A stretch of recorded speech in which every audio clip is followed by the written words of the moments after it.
You got to wait for a gapper. That is fair. Down the right field line. Giambi on his way to third.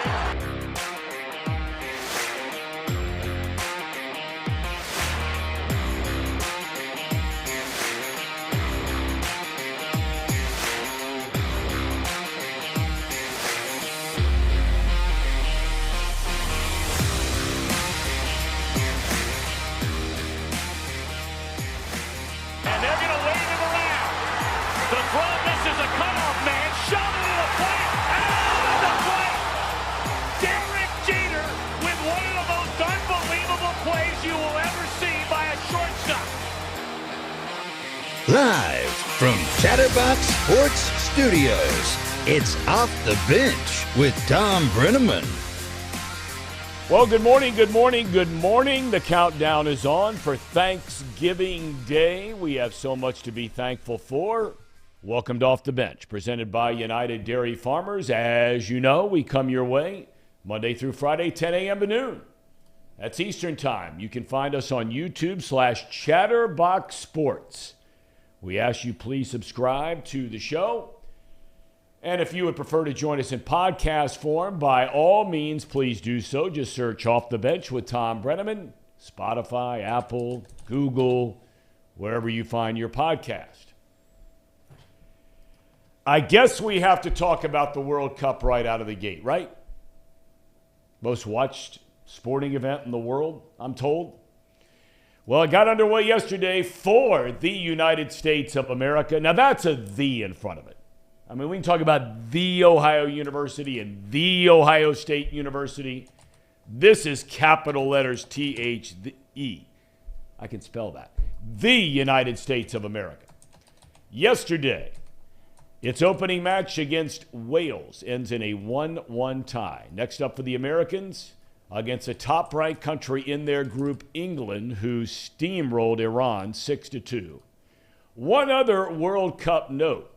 Many are saying who follow it closely, it might be the biggest upset of all time as Saudi Arabia beats Argentina 2-1. We will talk more today with Casey McAllister, and sitting in for Paul Fritchner today, who's out on his way to Portland, is the boss man, or the Grim Reaper, as Zim Hude calls him, Trace Fowler. Gentlemen, good morning. Good morning, Tom. Good morning. How we doing? Happy to be here. Yeah, doing good. Doing good? Doing good. We both sat and watched the World Cup game yesterday. We did. We got disappointed, but we'll come back strong Friday. Really? Against England? I think they've been playing soccer a long time, pretty well in England, if I'm not mistaken. I could be wrong about that. They have a bad record against the United States when it comes to getting down to it, though. You know what I'm saying? I hear you. I hear you. Can't argue with that. 2022. Okay. Well, we're going to talk to Paul Dougherty coming up here in just about 10 minutes. Marty Brennaman on the program today at 10:45. And, of course, the Tracer, not Trace Fowler, Tracy Jones, coming up at 11:30 today. Football news, Bengals have the day off before preparations begin for a big one against AFC South leading Tennessee in Nashville on Sunday. The Bengals are coming off the very impressive win on Sunday in Pittsburgh. So too are the Titans at Lambeau Field in Green Bay. This is a rematch of last year's postseason clash when Cincinnati knocked off the top seed Tennessee Titans to advance on to the AFC Championship. We know what happened after that. Last night, in Mexico City, the 49ers, man, oh man, did they look good. They hammered the Arizona Cardinals, who were without Kyler Murray, in all fairness. He had Colt McCoy at quarterback.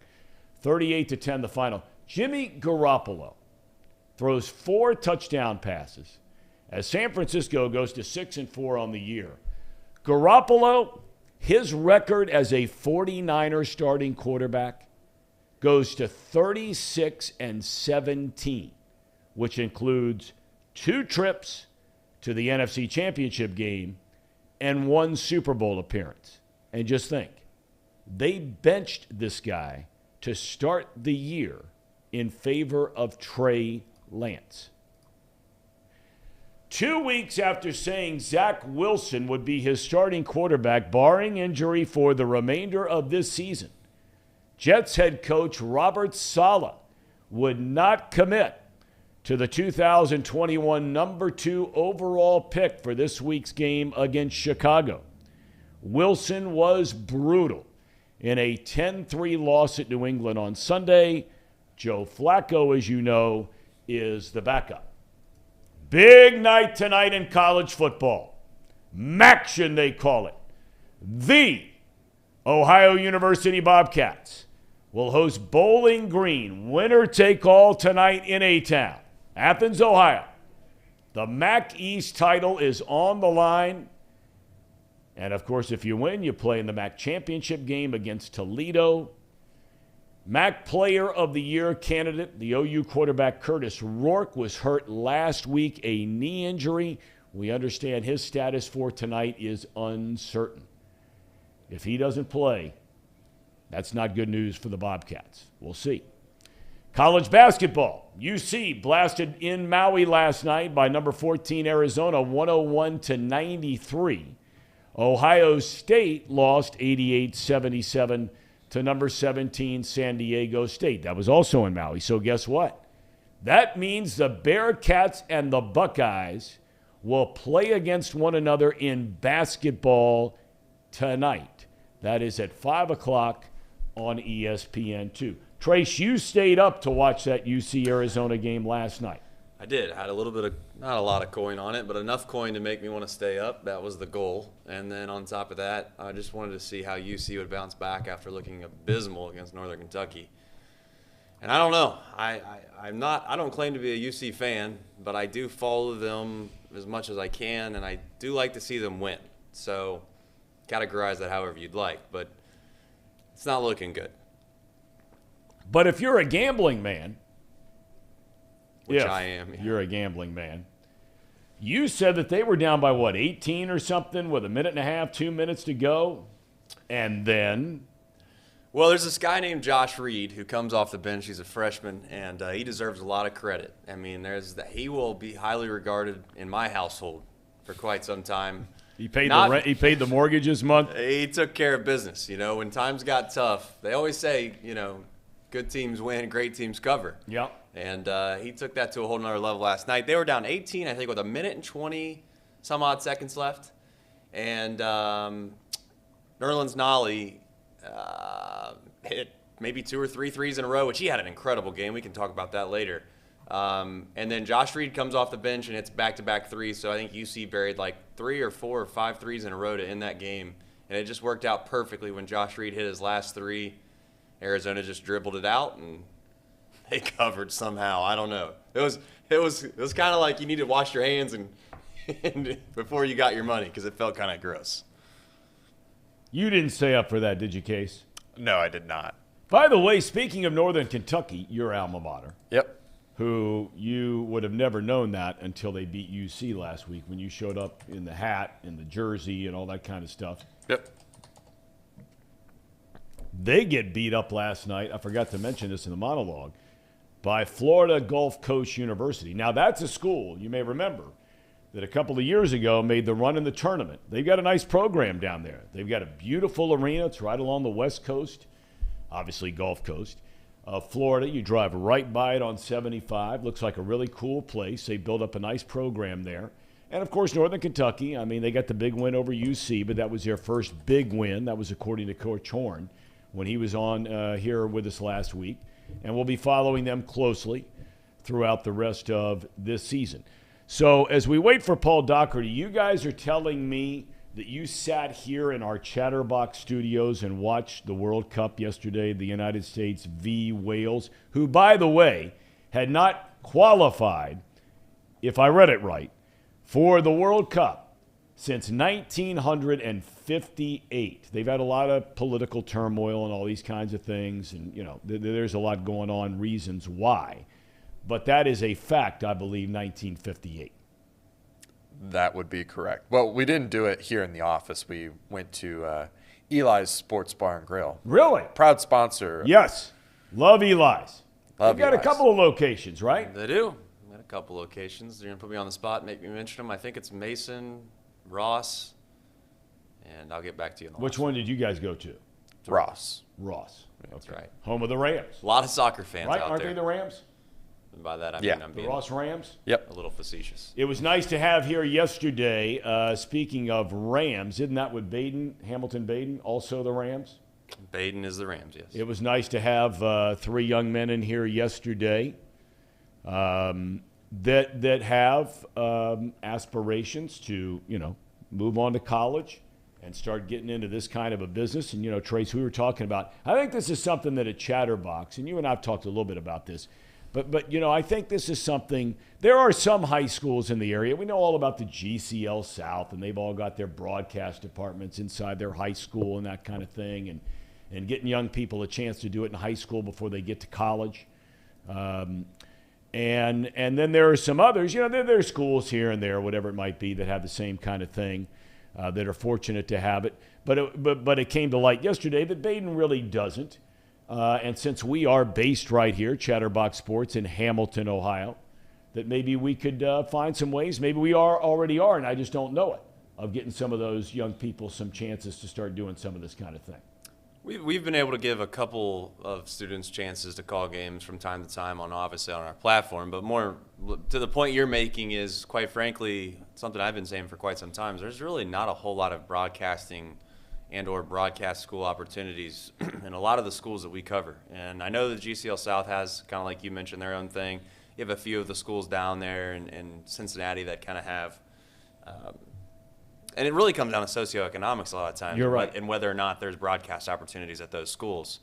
But in the GMC, for instance, I'm not sure that there's more than 1 or 2 schools that even have it. So, yeah, it begs the question of whether or not there's a chance or an opportunity for us to help in those regards. But I got to be honest with you, man. When you get into public education and government, there's a lot of red tape there, and it makes it a little difficult to.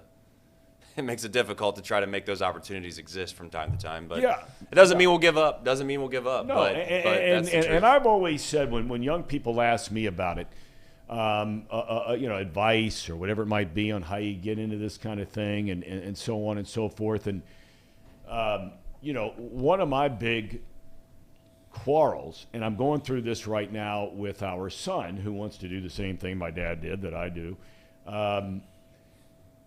is when you go somewhere, if you're fortunate enough to go to college, that you don't get the chance early on your freshman year to start doing some of it. Because if you don't get that chance and you're just taking classes to learn about it, but you're not really doing it, and this is a do-it kind of a business, it's not like reading a textbook on how to view and how to dissect a spreadsheet or a company's financial report, those kinds of things. You want to get in there and do it. But, I've always said that if you're not getting the chance, and for some of you out there, maybe you have kids, grandkids that are watching, whatever it might be, you got to get the chance right out of the gate. Because if you're taking student loans to go to college, you might find out not until your sophomore or junior year that A, you don't like it, B, you're not any good at it. And now all of a sudden you've wasted 2 years worth of a lot of money, or your parents' money or your grandparents' money, whatever the case may be. And so, when you're checking out a school, it is very important that if you want to get into broadcasting business, and I've always likened broadcasting on many levels to almost like being an actor. I think that just some people they have a kind of a knack for it. And at the end of the day, if you're applying for a minor league baseball job in Daytona Beach, Florida, they're not looking at your academic record. They don't care what your grade point average was at fill in the blank. The only thing they care about is listening and or watching that tape of you doing play-by-play, right? Right. I mean, at the end of the day, that's all that matters. I mean, you look no further than a guy like Peter Jennings, who some of you may not remember now. It's been a number of years since he passed. One of the most legendary news anchors in the history of television. Peter Jennings didn't graduate from high school. But you put that guy on camera. That's a big leaguer. I had a chance one time to talk to Tom Brokaw, I met him in a dog park 2 years ago, of all places down in Florida. And I'm talking to this guy, and he's telling me about leaving where he grew up in South Dakota and going to the University of Iowa. And all he did was fish, try to get dates with women, and drink a lot of beer. That lasted a year. And he was ass out from Iowa. And he wounds up down at South Dakota State or something, right? But he got a chance to start doing these kinds of things that he wanted to do. And we know how his career turned out. I am told on here, we were talking about this upset. Is Doc here? Okay. Just to put an exclamation point on talking about that big upset, Saudi Arabia beating Argentina. Reed Mouse tells me that would be like Ohio University getting a double-digit win over Ohio State in football. Yeah, that's a big, big upset. All right, I want to talk to Paul Dougherty, author of themorninglion.substack.com. He's even got the TML lid back today, got the hoodie going. Doc, I read your morning line about the World Cup yesterday, and I thought it was an outstanding piece. I mean, I like so much of your stuff, virtually all of it. But for me, I grew up playing soccer. I played soccer in high school. I played on a great high school team at Anderson High School. We played for a state championship and got beat by Clayton Northmont. I liked the sport. I liked playing the sport, okay? I'm in the generation where we were just starting to play it here in the United States. But you laid out the point, I think, so beautifully about, is this really going to catch on when scoring opportunities are so few and far between when you watch one of these World Cup matches? Case in point, the United States game yesterday against Wales. Yeah, Tom. Let's correct it just a little bit. I think it's already caught on. It's more than caught on. Even at the professional level, my question was, will it ever be Big Three popular? Will it be basketball, baseball, football popular? I don't think it'll ever be NFL popular, but neither will anything else. The question is, can it compete for its share of the huge financial sports pie with the likes of basketball and baseball? And my answer is no, and the reason was for what you just said. The U.S. took one shot in that game. Given extra time and regulation time, that game was 100 plus minutes long. We took one shot. It went in. Yeah, I mean, good for us. We scored on the one shot. We're pretty efficient. But one shot in 110 minutes, and Wales had three. So we had four shots. You're watching 2 hours of an athletic event, and you only see four shots. And I know I'm going to be ripped for this, and you're not sophisticated, and you don't understand the game. That's all true. That's all true. I don't understand the game the way people who love it understand it. I do understand this, though. People in America like excitement. They don't have to necessarily be scholars of what they're watching, but they know what they like, and they like a lot of action. That's why the NFL works. That's why MMA works. That's why Marvel comic action hero movies work these days. People want to see action, and for my book, and I'm from an older generation, admittedly, there's just not enough of it, even in the atmosphere of a World Cup, and nothing's better than that. You know, you made the point, and correct me here if I'm wrong, but the gist of it was you're also a guy who very much enjoys a 1-0 baseball game, okay? Now, the first thing I thought of after reading that and rereading it was, I think the argument can certainly be made. Now, from an efficiency standpoint, of course, it drops way down compared to four shots by the two teams. 2 of the 4 shots go in, so you're at 50%, obviously. I don't do math in public, but I can figure that much out. But, at least in a 1-0 baseball game, Doc, every time a guy swings the bat, theoretically, is a chance to score, right? So that's why I think that one could, in good conscience and logically speaking, could say, yeah, I can enjoy a 1-0 baseball game, but I can't enjoy a 1-1 soccer match. Does that make sense, or am I out of line there? Yeah, it makes sense to you and me. To anybody probably under the age of 40, it makes no sense at all. Yeah, and I did write this. I said, it doesn't sound illogical to be okay with a 1-0 baseball game and bored by a 1-1 soccer game. But you're right. The potential there with every pitch. Whereas with soccer, there's just a lot of running up and down and the occasional guy writhing in mortal agony after he got kicked in the ankle. I've never seen so much flopping. I know. I mean, this makes the NBA look like Viking, an episode of the Vikings, every time, and these guys miraculously recover. You see them 30 seconds later running up and down like they're 12 years old. But anyway, it's all in what you grew up with, all in what you're used to. I suppose if I took the time to educate myself on the nuances of the beautiful game, I'd have a different opinion. But I'm frankly just not interested in it enough that I would watch it all the time, that I would want to understand it better than I do. I fully admit that. All right, I want to shift gears now to the Cincinnati Bengals. That's a good win for them. The offense, even without Joe Mixon, your thoughts about the game overall, 37-30, final over Pittsburgh on Sunday. Yeah, I wrote this the other day for the morning line. You can't count the Bengals out as long as Joe Burrow is upright.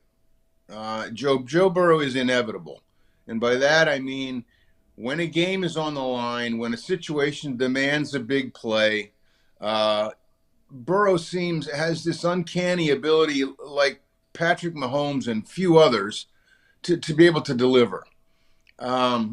He did it in the fourth quarter the other day. The game was still in the balance. I think it was 27-23. The Bengals were ahead. They started at their 7-yard line. Any number of bad things could have happened at that point, especially on the road against a fired-up team. And he delivered 93 yards, 7 plays, or whatever it was, touchdown.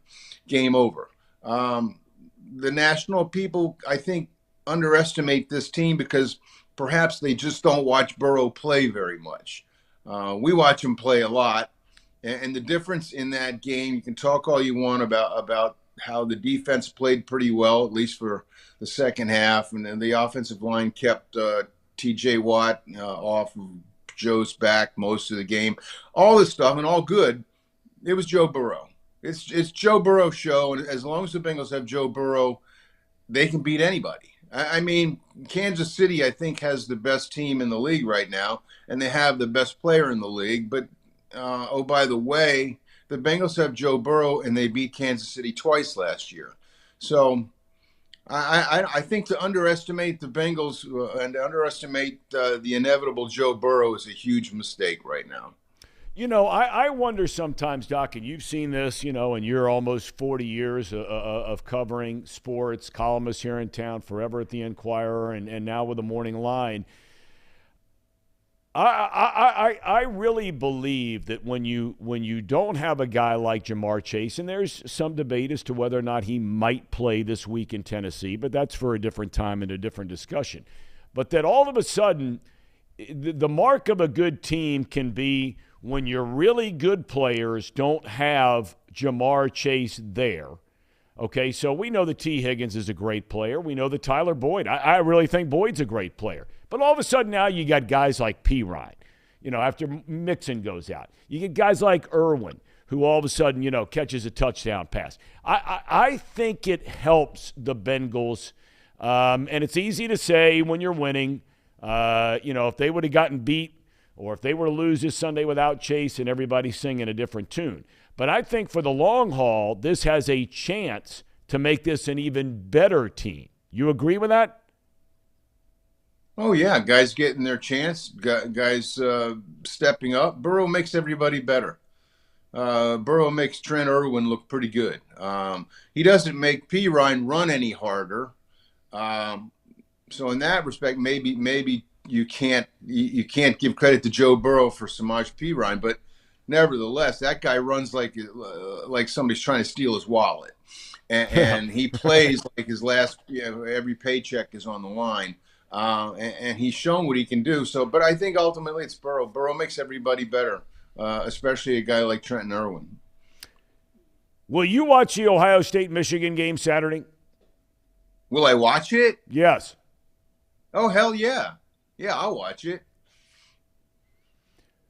Do you find the whole, do you think the college football playoff, it's a good thing for college football? They're talking about expanding from 4 teams to 12. Do you think that's good for the sport or no?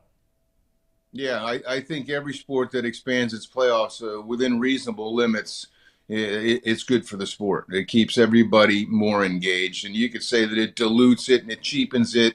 And maybe it does in the first round or so, but after that, the cream usually rises, and so that has no effect on the quality, at least at the highest levels of the play. I think you were referencing me in your morning line there about the whole Ben Bryant thing. I mean, maybe right. I'm looking too much into it, but I was the guy. You said somebody asked me, about Ben Bryant, the New Year's Six bowl game. Would you sit him down and give Prater a chance for next year? They do still have a chance. And I think it's so good for the town, the possibility that if they beat Tulane this week, now all of a sudden, and that game, by the way, is Friday, not Saturday, that they would have a chance again to host the conference championship game here at Nippert, because I don't know if you feel the same way. I'm not sure there's a better place on the planet to watch a big-time college football game than Nippert Stadium. Well, I've been to, in a former life, I was a national college football writer at Newsday in New York, so I've been to lots of great places. It's right up there.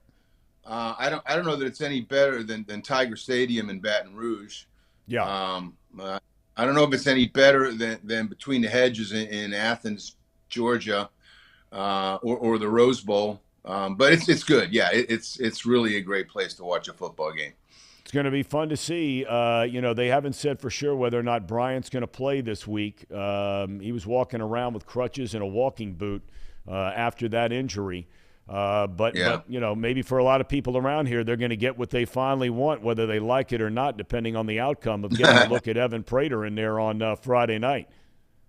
Yeah. Well, we'll see. I think that he gives them a chance to win. I think that Bryant would give him Bryant and Prater together would give him a better chance to win.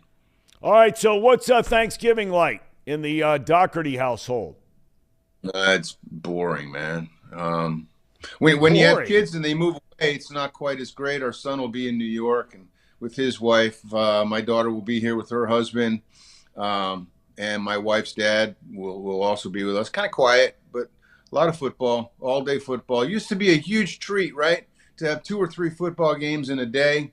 Now it seems like every game's on TV, and every Sunday you can watch 3 games, so it's not as quite a big a deal. Plus, once again, we have to watch the Detroit Lions play football or commit football, even though they're not bad this year. Yeah, they're not. I really like to change it around where you don't always have to watch Detroit play. Yeah, I was thinking about that driving into work today. Why do the Bengals never play on Thanksgiving? I mean, now in years past when they're not very good, but I mean, Marvin had some good teams that were certainly worthy of playing on a Thanksgiving Day game.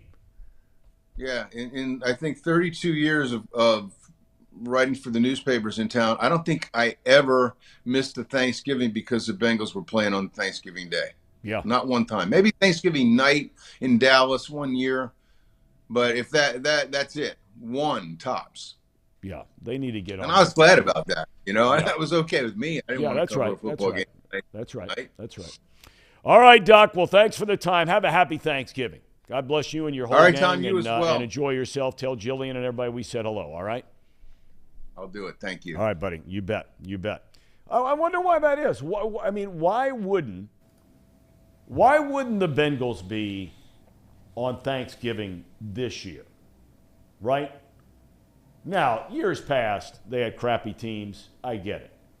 But, I mean, who wouldn't want to see Joe Burrow and Jamar Chase and T. Higgins and all these guys play, whether or not you could care about the Bengals one way or the other? I don't mean for a Bengals fan. Aren't they the kind of team you'd want to watch? Why isn't Kansas City playing? I mean, to be locked in, and I think a lot of it has to do with sponsorship money, to be honest with you, because Ford spends a fortune with the National Football League, and especially with Fox Sports. That's their number one sponsor, pregame show, whole 9 yards. But, I mean, let's be honest about it. Watching the Lions every year has gotten pretty tired. I couldn't agree more. I couldn't agree more, but they're feisty. They're on a little bit of a streak here. I know they are, but you know what I'm saying. Yeah, I get what you're saying. And to kind of circle back to why the Bengals might not be playing this year on Thanksgiving, I think it had to do mainly with Thursday night football for them already. Well, no doubt.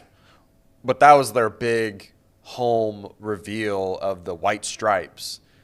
I think that had something to do with it, maybe. That was their Ring of Honor night. Yeah, that was their Ring of Honor night as well. So it was a big deal for them to have that Thursday night game at home. Whereas if they were to play a Thanksgiving game, it's either in Detroit, Dallas, or I'm drawing a blank on. Well, this year the other game is Minnesota and New England, I think, right? Yeah. So you've got Buffalo playing at Detroit. You have the Cowboys playing the Giants, and then I think the late night game on NBC Thanksgiving night is Minnesota and New England. Now, New England, I would get if you got Tom Brady.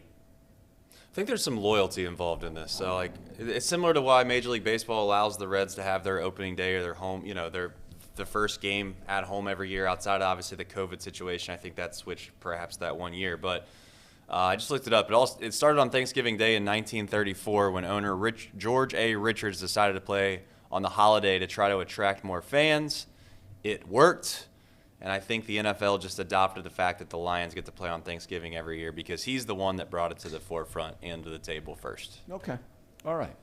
I mean, look, at the end of the day, it's become so much a regular part of your Thanksgiving. And this year, as you point out, Casey, I call him the Fighting Chris Spielmans because he took over as basically in the interim as the head of football operations and left the broadcast booth at Fox. I was with him. I had dinner with him the night before he made that decision. His last game was here in Cincinnati, strangely enough, with Fox 2 years ago when he left to go and was hired by the Ford family to come in there and try and create a new atmosphere, environment, culture, whatever it might be. He was very instrumental in hiring Campbell as the head coach, the general manager, and then Chris has pretty much stepped away and now is a liaison between ownership and those in uniform. But they've done some nice things there. I don't know if Goff is a guy in the long haul that can get you here. Do they have a fighting chance against Buffalo as well as Detroit is playing right now? I think they do. Me and Casey were on the Lions train at the very beginning of the year. It didn't look too hot for a while, so that we kind of, You were on the train early in the year, you two were? I never heard Casey say that. We took the over. At least I did. You don't remember me saying they're a sneaky wild card team when we made our predictions? You know what? Now that you say it, I do. Yeah, we kind of laid low on that take for a while because it wasn't looking so good. So when you're wrong about something, you usually just don't bring it up again. But if we were right, you can be damn sure that you would have heard of every single week we'd have come in here talking about how good the Lions were. But that's not been the case. But they've 3 in a row. Don't let them get hot now. And they're playing well. They're not only have won 3 in a row. I mean, they went in and just leveled the Giants. Yeah. Just took it right to them. You hear so much about a team being in the image of its coach, and I don't think there's any team in football that plays more in the image of its coach than the Tennessee Titans. That was well documented on the Monday night game or the Thursday night game a week ago when they were in Green Bay. There were 7 coaches, head coaches, hired in 2018 in the National Football League. He is the only one left still in his job. And look what he has created there in Tennessee. But Dan Campbell is a lot like Mike Vrabel. Smash mouth, tough, hard-nosed player. Detroit basically, they have been a very soft team for a long time. I liked Matt Patricia a lot as a guy. I liked him a lot. He comes across as this, he looks like one thing standing there on the sideline with the long hair and the beard and all this kind of thing going on. He is a really good dude, and he's an excellent football coach. He's very smart.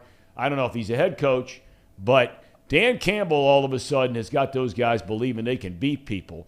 And look, let's be honest about it. Buffalo, Trace, as you pointed out, they won that game over Cleveland over the weekend. But the 2 weeks prior to that, both losses, they did not look like one of the top 2 or 3 teams in the AFC. No, the only thing that I actually think that's kind of unique in this situation for Buffalo, they've been given a huge break by being able to go to Detroit the week before, play in that stadium, like it or not, and then also coming off of that short week, they're right back at the same place they just were. So I don't know if someone's documented their travel. It wouldn't surprise me a bit if they just decided they were going to stay there the whole week in Detroit, which certainly has to be a little bit of a benefit versus traveling on short notice, et cetera, et cetera. One thing I did have a quick question about with the NFL marketing tactic. Do you think they just put, to a certain extent, they were happy that the Lions played on that Thursday? Because it's like, let's just put everyone's going to watch no matter what. Let's just put our bad product on Thursday, and then we'll give everybody a reason to come back on Sunday. Well, and you play them always against a good team. It seems like they always play a really good team that maybe you do want to watch, and Buffalo would certainly fit that bill. There probably is something to that. All right, we're going to take a timeout, and we're going to talk to Marty Brennaman. Now, he is down in North Carolina. As some of you probably know, because he used to talk about it ad nauseum, he is a University of North Carolina alum, a Tar Heel, right? Their football team was cruising right along. And if you're a Tar Heel guy, he's down there in a little town called Salisbury where he started his broadcasting career 1,000 years ago. And he was invited over the weekend to go watch North Carolina play football on Saturday. They went in ranked like 12th in the country. They were 9-1, something like that. Then they played Georgia Tech, who's terrible, right? Georgia Tech, 40-point underdogs against Georgia this week. So I'm safe to say Georgia Tech's not very good. They've already fired their head coach this year. Yeah. So he gets to go watch North Carolina all fired up, play football. They lose. And then he watched North Carolina the next day, or maybe that same night, I don't know, play basketball. So maybe he'll kind of give us a scouting report on the Tar Heels basketball team with college basketball in full force. Lots of tournaments all over the country, all over the world going on right now. That's where Paul Fritchner is today. Xavier is out in Portland. So is Huggy Bear in West Virginia, by the way. And Xavier will play on Thursday night. So back with Marty Brennaman off the bench, presented by United Dairy Farmers. We're back in a minute. At United Dairy Farmers, we've perfected freshness in our family bakery, where we use only the finest ingredients, like thick, high-quality glazes on our signature donuts, before delivering them fresh from bakery to store every day. UDF, made for you. If your AC or furnace is struggling, turn to the experts at Bartell's Heating and Cooling. Their certified technicians get the job done right the first time. And if you need a new unit, Bartell's will give you upfront pricing with no hidden fees. Plus, ask about Bartell's 0% interest financing for 60 months. Learn more at bartellsheatingandcooling.com. Bartell's Heating and Cooling, for a comfortable way of life. Eli's Sports Bar and Grill, proudly sponsoring high school football with 3 locations in Mason, Liberty Township, and Ross, Ohio. Our 10-foot screens guarantee a great view from every seat in the house. Eli's Sports Bar and Grill, the best place in Cincinnati for sports, food, and fun.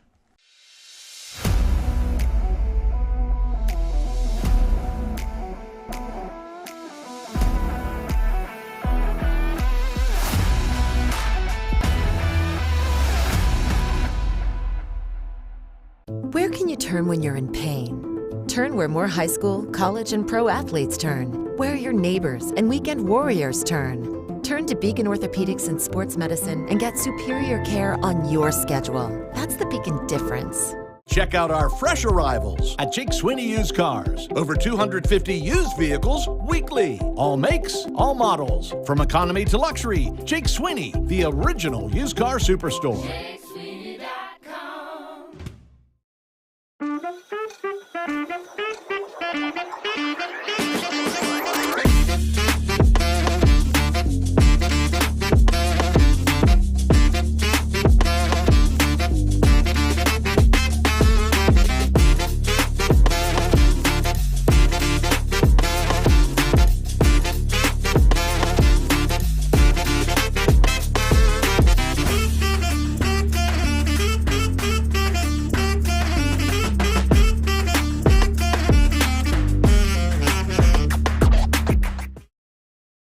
Audience, like, it's not exactly a set in stone, like this is what they're going to be the whole year. Teams move up and down based off of how they perform, right? Oh, if there's one thing we know about the stink list, it is that it is a fluid situation. It is a fluid situation. Very reactionary. And if Next time who we is that have Trace you guy? on, what? Who is that Trace guy? He's like a legend. We're scared of this guy on Twitter. Trace Have you Fowler? heard about him? Our boss? He's the boss around here, Zim. Hey, this guy has come into our Twitter community and scared the living daylights out of everybody that's in there. He comes in there and talks about these bets, and everybody just shuts up. Nobody talks, and they listen. He scared us, and he single-handedly lost the Browns game for us. He told us that we were going to lose the Browns game by a lot of points. And everybody got scared, and the energy was different. I don't want this guy coming back and talking. Tracy's going to come back and start talking about, oh, the Bengals going to lose. And everybody just, like, even me. I was like, who is this guy? And then he just leaves like the Grim Reaper. And then we were just sitting there. We were just talking about chili after that. Nobody even wanted to talk about football. This guy, Trace, is a demon. I don't know who this guy is. He's get him away from me. I don't know who he is. He was like, hi, hey, Zim, it is me, Trace. And he came out of nowhere. And I was like, what? Who is it? 20 minutes just assassinated everybody's heart and their soul and took it out their chest.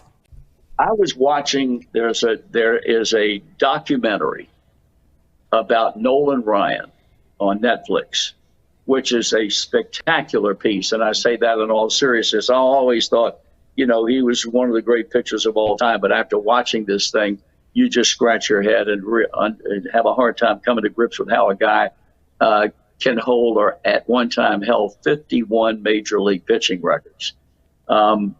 They have a lot of quick cuts in that documentary of doing what Nolan did best, and that's striking people out. Lo and behold, what pops up? But Tracy Jones standing there, striking out and looking like a washerwoman in the process. He wanted to get out of that batter's butt. He swung at a pitch that he could not have hit with an ironing board that was up and away, and almost fell down, but couldn't wait to get back to that dugout. I had to rewind it to make sure it was him, and it was. So just, if you get a chance to remember, just run that by him a bit when you all have him on Thursday. Yeah. And we did run that by Tracy Jones, and Tracy was quite humble after initially stating that Nolan Ryan really wanted nothing to do with him. He did go on to say that he faced him 10 times, and he struck out 7 of the 10 times. All right, as we mentioned, he's down there in North Carolina, hanging out with all the highfalutin crowd down there, that Tar Heel crowd. I would imagine you had to be pretty bummed going to Kenan Stadium there on Saturday. What in the world happened to your beloved Tar Heels? I wish I could tell you. They scored on the first play from scrimmage, an 80-yard run by a very talented running back by the name of Elijah Green. And I said, this is going to be exactly like we thought it was going to be. It was going to be a good old-fashioned butt whipping, and it was brutal. I mean, Drake May, a long shot at best for the Heisman Trophy because he's a redshirt freshman, took himself completely out of the running for that honor. Overthrew receivers, threw behind receivers, had a touchdown call back, but it was a brutal. You can't lose to a Georgia Tech team playing their third and fourth string quarterbacks. You can't do that. So now they've got to beat NC State on Friday. And then they play on December 3rd, they play Clemson and Charlotte for the ACC championship. So, they got a tough road to hoe. The rumor down here is that even if they were to lose the championship game to the Clemson Tigers, because of the way the conferences are set up with agreements with bowl games, and your number 2 team in your conference plays a number 3 team in another conference, the rumor is that even if they lose to Clemson, they will play possibly Alabama in the Orange Bowl. Mm. That would be not good for Tar Heel fans. Would you go down to that game? I mean, you went down to the University of Cincinnati game when they played in the Sugar Bowl many years ago, and Urban Meyer's last game as head coach of the Florida Gators. Would you head down to that game? I would not. No, I would be very content to sit home and watch it on television. All right. I'm not going to. And you did see the top-ranked Tar Heel basketball team in action, right? That was against, I think, I James did. Madison. They were Is that who outstanding. they played?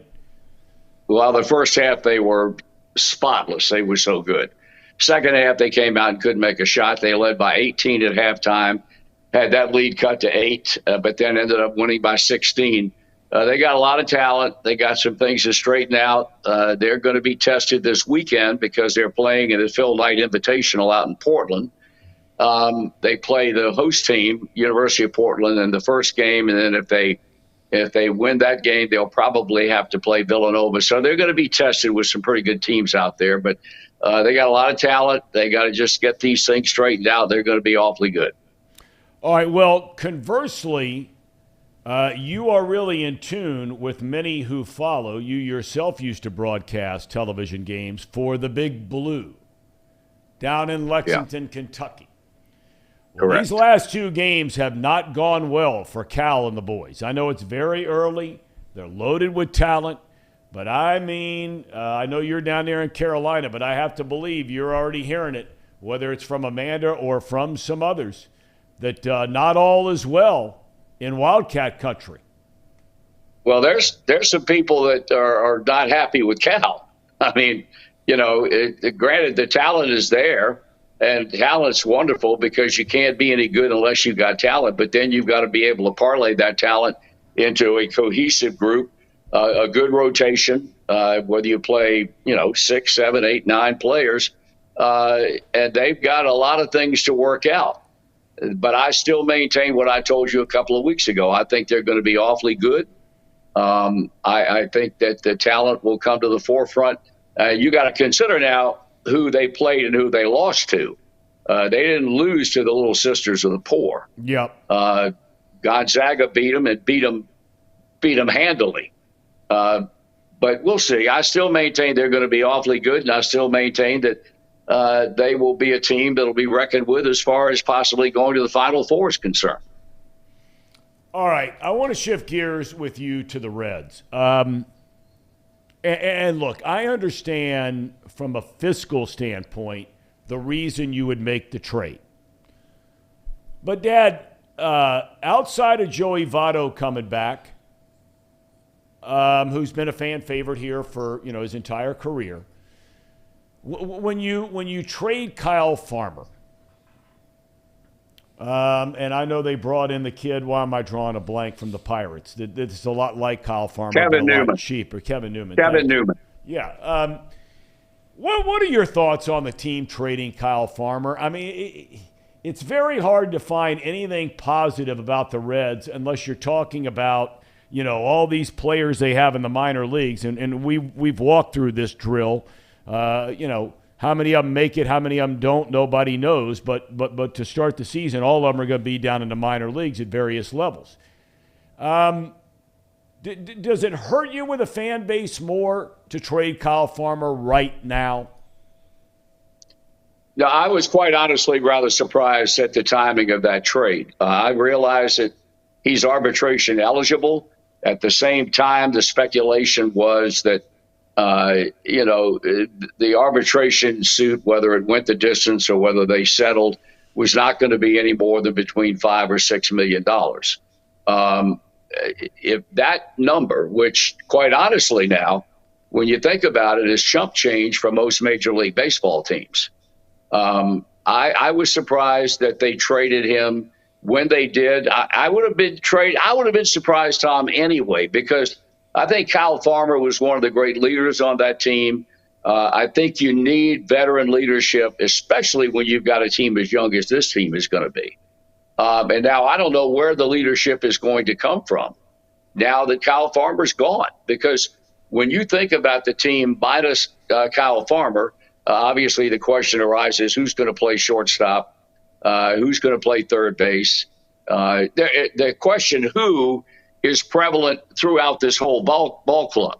And naturally, we're going to see some new faces down the road between now and the opening of spring training in Goodyear. But at the same time, I would have done everything in my power to try and figure out a way to have kept Kyle Farmer there to not only help the club on the field, but also to utilize his great ability as a leader in that clubhouse. Because as I said, if Joey Votto is going to be the leader, that's all well and good, because you rely on his veteran maturity and his experience. But Kyle Farmer was certainly a plus factor in every sense of the word on that ball club. Trace, I know you had a question for Mr. Brennaman.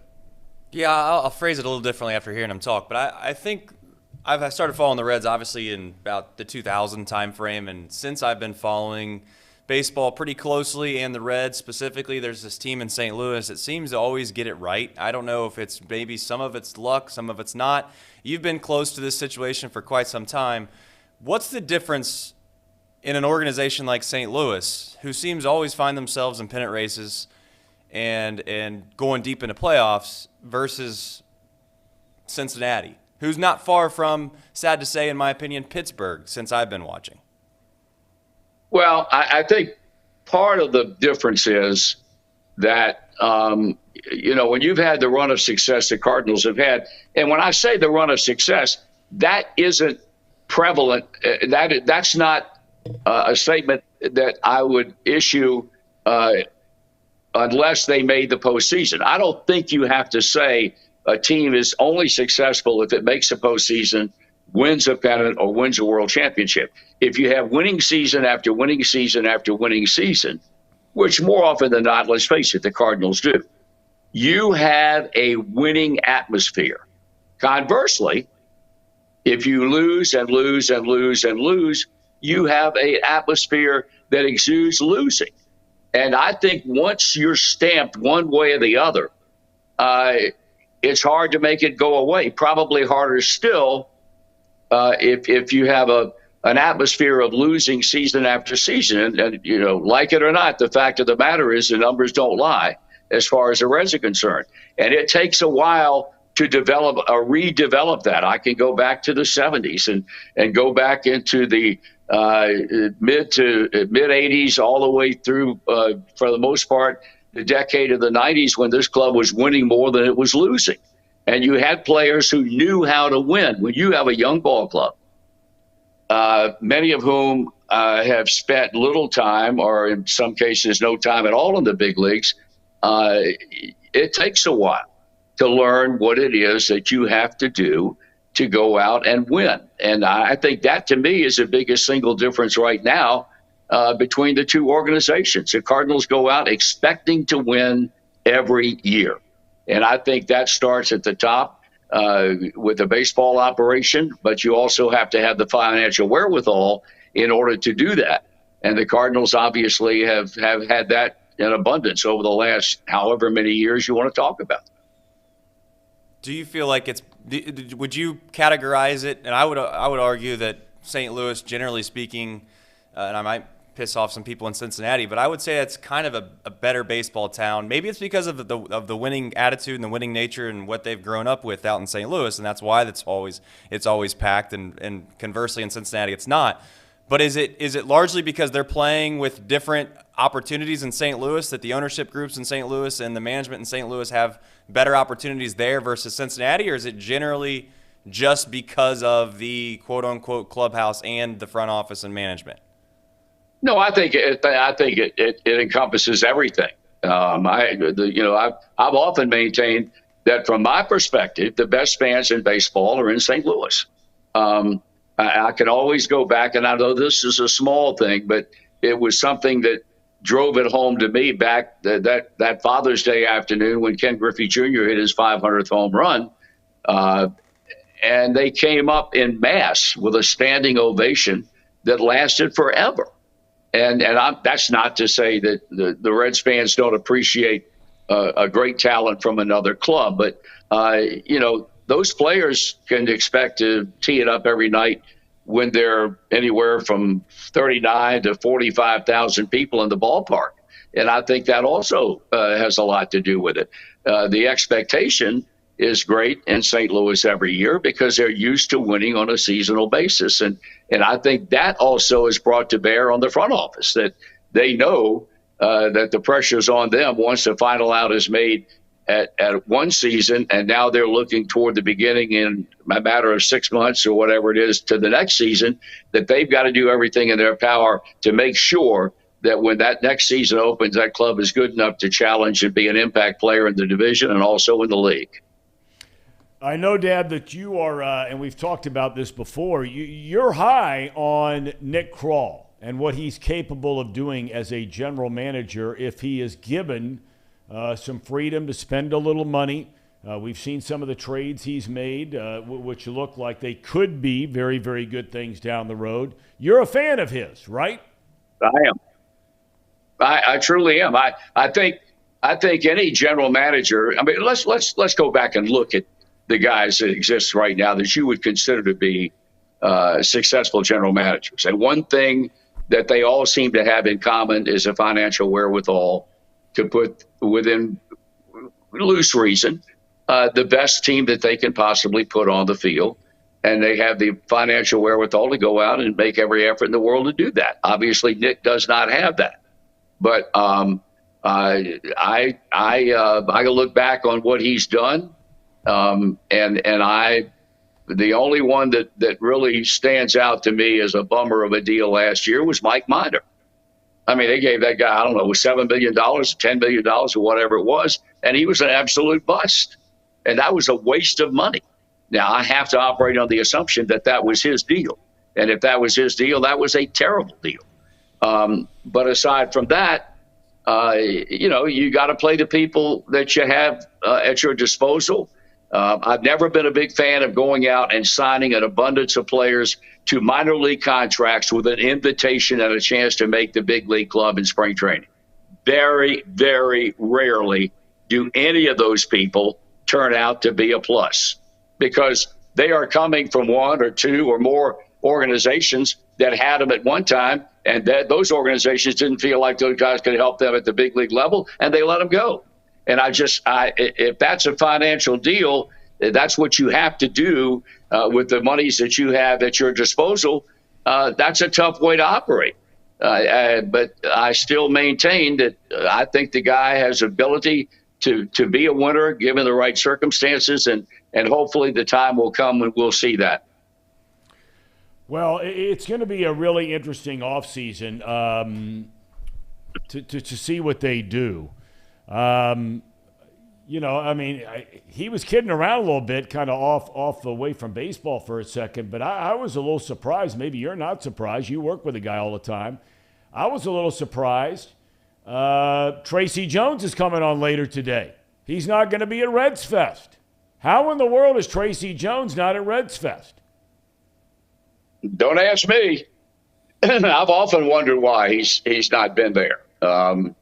I don't know whether he's made somebody mad at the front office. I don't know, but I could not agree with you more there. I think Tracy has become a personality in that city. He's an asset to your show. As far as I'm concerned, the show that he and I do on 700 WLW during the baseball season would never be nearly as what it would be without him. So that's a $64 question. I can't answer that. Yep. All right. Well, happy Thanksgiving. Casey, you want to say anything to Mr. Brennaman? You've been very quiet today. Well, is Paul over there with them today? No, Paul is out. You mentioned North Carolina playing in that tournament out there in Portland. Xavier's also in that tournament, as is West Virginia, by the way. So Paul is on a plane right about now on his way out to Portland to cover the Musketeers out there. Who the hell's paying for that trip? Not us. Well, Marty. not Chatterbox Sports. Tracy's that. a boss, and he says nah, baba, nah, as Willie used to say. I think the Big East, to answer your question truthfully, I think the Big East, which we talked before Paul jumped on, he obviously mentioned having a relationship with the Big East. The Big East flew him out there, and what they have him doing, I'm not sure. There's a couple of Big East teams out there besides just Xavier. Who else is out there? Is UConn out there? Hey, you're putting me on the spot. I can't remember. It's UConn's like out there that. as well. UConn's No, you said Villanova, right, Dad? Do what? Villanova, are they out there? Yeah, Villanova's in Portland. Well, then there you go. Villanova and Xavier, both in the Big East, are at that tournament. So Paul's out there on Big East money. Big money. Casey? No, I was just going to actually bring up just the fact that we did my basketball fandom. We chose what that was going to be. It ended up landing in the same division, the ACC, as your Tar Heels. And I was kind of hoping to get the Tar Heels. I ended up with Notre Dame. So, sorry I got to root against your Tar Heels here. See, what we did was, Dad, we spun the wheel, Dad. We spun the wheel. We had a wheel here where you could spin it. And we just because of you, we took out, 4 blue bloods we called them, right? We took out Duke. We took out Kansas. We took out Michigan State. And who else? Kentucky. And Kentucky. So we left North Carolina in. And once we started spinning the wheel, it started with the conference. Then once we got to the ACC, which had won, we got down to the teams. And then we asked Casey who was the mascot for Notre Dame, and he said the Fighting Leprechauns. So he is stuck with Notre Dame. Who got Carolina? Nobody. No, it was strictly for just Casey. Casey didn't so have he had a college basketball team to root for this year. Oh, I see. Yeah. Do you have one? Me? Yeah. I root for the Ohio University Bobcats. They got jobbed the other night in Ann Arbor, Michigan, which is not a surprise. They lost in overtime. But they got jobbed. Got the shot off. Are you telling me the guy didn't get the shot off in time? They got jobbed start to finish. If you watch that game, they got jobbed. Okay. Yeah, they got jobbed. All right. Well, it's always another day. That's right. Happy Thanksgiving. Prediction on Thank the you, Buckeyes the same v. to you. Michigan. Safe travels. You have a prediction on the Buckeyes v. Michigan? I'm a little concerned about that game, although if the running back Corum doesn't play for Michigan, then I think that enhances Ohio State. If he's healthy and can rebound after suffering the injury last weekend, the big question is, can Ohio State's defense stop Michigan's running game? Well, Urban Meyer is joining the program tomorrow. He never lost to Michigan. All right, well, be sure to ask him, let him know that I want to know how they're going to stop Michigan's running game if everybody's healthy. Okay, good enough. Dad, happy Thanksgiving. We love you. We'll talk to you soon. You too, son.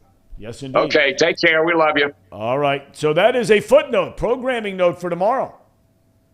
Big interview Wednesday.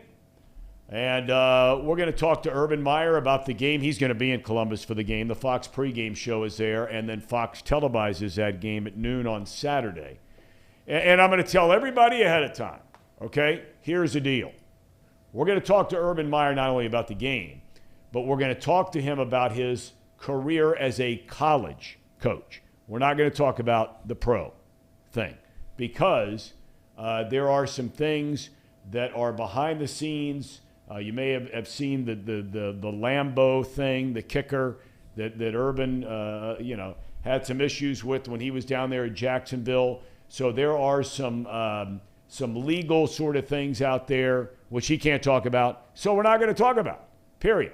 We're going to talk about his incredible coaching career, going back to when he actually started his coaching career at St. X High School in Cincinnati while he was playing football at the University of Cincinnati. And then he went on to Ohio State as a grad assistant, a couple of other stops along the way, Notre Dame, and then leaves Notre Dame to get the Bowling Green head coaching job from there to Utah, from there to Florida, there to Ohio State, and now working for Fox in their big noon kickoff pregame show. I want to know how Fox schedules that big noon kickoff from time to time. What part? It seems like some of the games they choose from a week-to-week basis are pretty tough. Like, why were they at Ohio State v. Indiana? Well, because it has to do with their conference alignment. ABC. So the way But a don't lot they of have that Big stuff 12 works. though? What's that? So don't they have a Big 12, Big 10 relationship? They do, but once you get into the season, 2 weeks ahead of time, you have a rotating. What's the word I'm looking for? Game schedule, carousel? Well, you have where 1 week ABC, ESPN gets the first pick. Gotcha. Okay, and then Fox would get the second pick, and then right on down the line. So that's why, sometimes you'll wonder, what the heck are they doing at Indiana, for Ohio State or Michigan and Indiana? Well, that week they probably were third in the pecking order. They've been lucky this year in that their relationship with the Big 12, they've been able to have TCU a couple of times at noon. Now they have TCU on at 4 this week. They have they being Fox. They have Ohio State, Michigan at noon. That's where the pregame show is there on the Ohio State University campus. And then the game, 4 o'clock, TCU's on. And, in some cases, you throw in the wild card, which is Notre Dame, right? So, since Notre Dame is a visiting team at USC this week, so now that pecking order, well, obviously, if you're a Fox, you've got the rights to the Big Ten. You're always going, every year, no matter what, going to have Ohio State, Michigan. And that is a game which, by the way, has been always agreed upon. That will never be a night game. That is always, it always has been, and it always will be a 12 o'clock kickoff, period end. But ABC has that USC Notre Dame game because it is an away game for Notre Dame. And that's going to be a football game. Another good week of college football. Well, I mean, look, you've played all season long for this final weekend, and for teams like, we discussed it a little bit yesterday, for teams like TCU, Ohio State, and Michigan. Now Urban has made the case, and we're going to ask him about it tomorrow. I saw where it was a big story yesterday. Urban Meyer made the case that Ohio State and Michigan should be in the college football playoff, even before they've played. You've said the same thing, Trace. I don't think that's a crazy thought, personally. I will say I think Michigan's out of conference schedule needs to be punished at some point. And I know why they did it, because you scheduled these things so far out in advance. They were struggling to beat anybody 4, 5, 6 years ago, and they probably put Hawaii on the schedule and UConn on the schedule for a reason, because they needed to get some wins. I have a quick little funny story about Urban Meyer that I had heard when I worked at Xerox. So when I was at Xerox, they made machines, obviously, the copiers. Yep. And the liner on these machines were navy blue. That's just whatever. Everyone in the world got these Xeroxes. Yep. It's not like they made them specifically for one team or another. Well, Ohio State had a contract with Xerox when I was there. Don't know if they still do or not. Urban Meyer, who so happened to be there as well. I don't know if this is a true story or not. I would bet money. I think I know where you're going. I'd bet money. So they bring these Xeroxes. I was told the story. They bring these Xeroxes into the Ohio State Athletic Department, to the Woody Hayes Center, all the places, right? And they're blue. They are. They look like Michigan Navy blue to a certain extent. I was told that Urban Meyer said that in the next 48 hours, every single one of these machines needs to be wrapped in scarlet and gray or something of that like, and get the blue out of here. I was told that it was like hell for Xerox trying to run around and get these things figured out. But hey, that just shows you that guy was intense, man. Listen, we're going to ask him about it tomorrow. If you really pay close attention, and I've been around this guy socially, playing pickleball and stuff like that, where he'll show up and you got a pair of shorts on and a T-shirt, right? Nice summer night. And if you notice on television, I mean, for guys like me, it was traveling all over the country. I mean, the most important piece of clothing you owned was a navy blue blazer, right? Because you could wear it with everything. Everything. Gray slacks, khaki pants, white shirt, blue shirt, striped shirt, wear it with everything. If you notice, you will never see Urban Meyer on television where he is wearing anything that has blue in it. We're talking like 1,000 machines too, guys. I'm not talking like 5 machines in the athletic department. Like I was told that it was like full-fledged. Xerox as a company is trying to figure out how to fix this situation because Ohio State was demanding that they fix this. And that just shows you the power to be that some of these football coaches have. If Nick Saban says jump at Alabama, they ask how high. Same probably was said about Urban Meyer during that time frame. Oh, I don't think there's any doubt about it. And you know, I want to ask him a little bit tomorrow because I called this game for Fox back when Fox had the rights to the BCS back in the old days before the college football playoff and had a chance to broadcast 3 national championship games. 2 of those 3, Florida won. They beat Ohio State one year and they beat LSU the other time. But, beat Oklahoma the other time, forgive me. But I always wanted to ask him, but when I've been around him, I never thought of it. But I wrote it down when I was getting ready last night for this interview, writing some things down to ask him about how hard that was to coach against Ohio State in that championship game.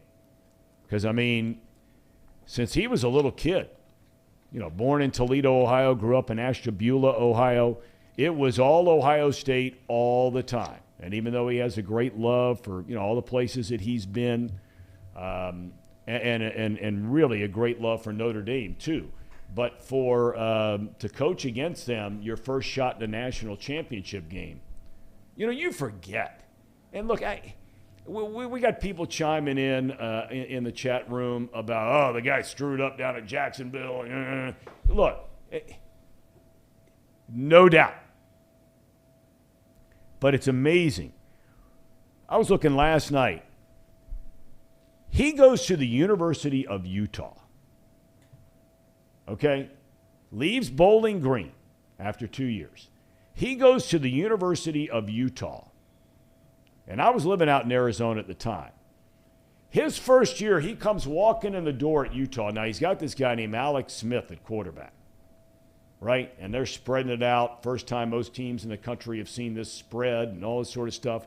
But Urban's spread was a little bit different than other people's spread because it was still run first. If you look at all of his teams, they were dominant running teams, whether it was, you know, Utah, Florida, Ohio State, whatever it might be. But his second year there, they go undefeated. And you have to put it into context a little bit here, okay? He led them. It was like UC last year, not quite at that level because you're not playing for a national championship. But back then, whatever year that was, 2000, 2001, whatever it was, 02, they break into one of the BCS games.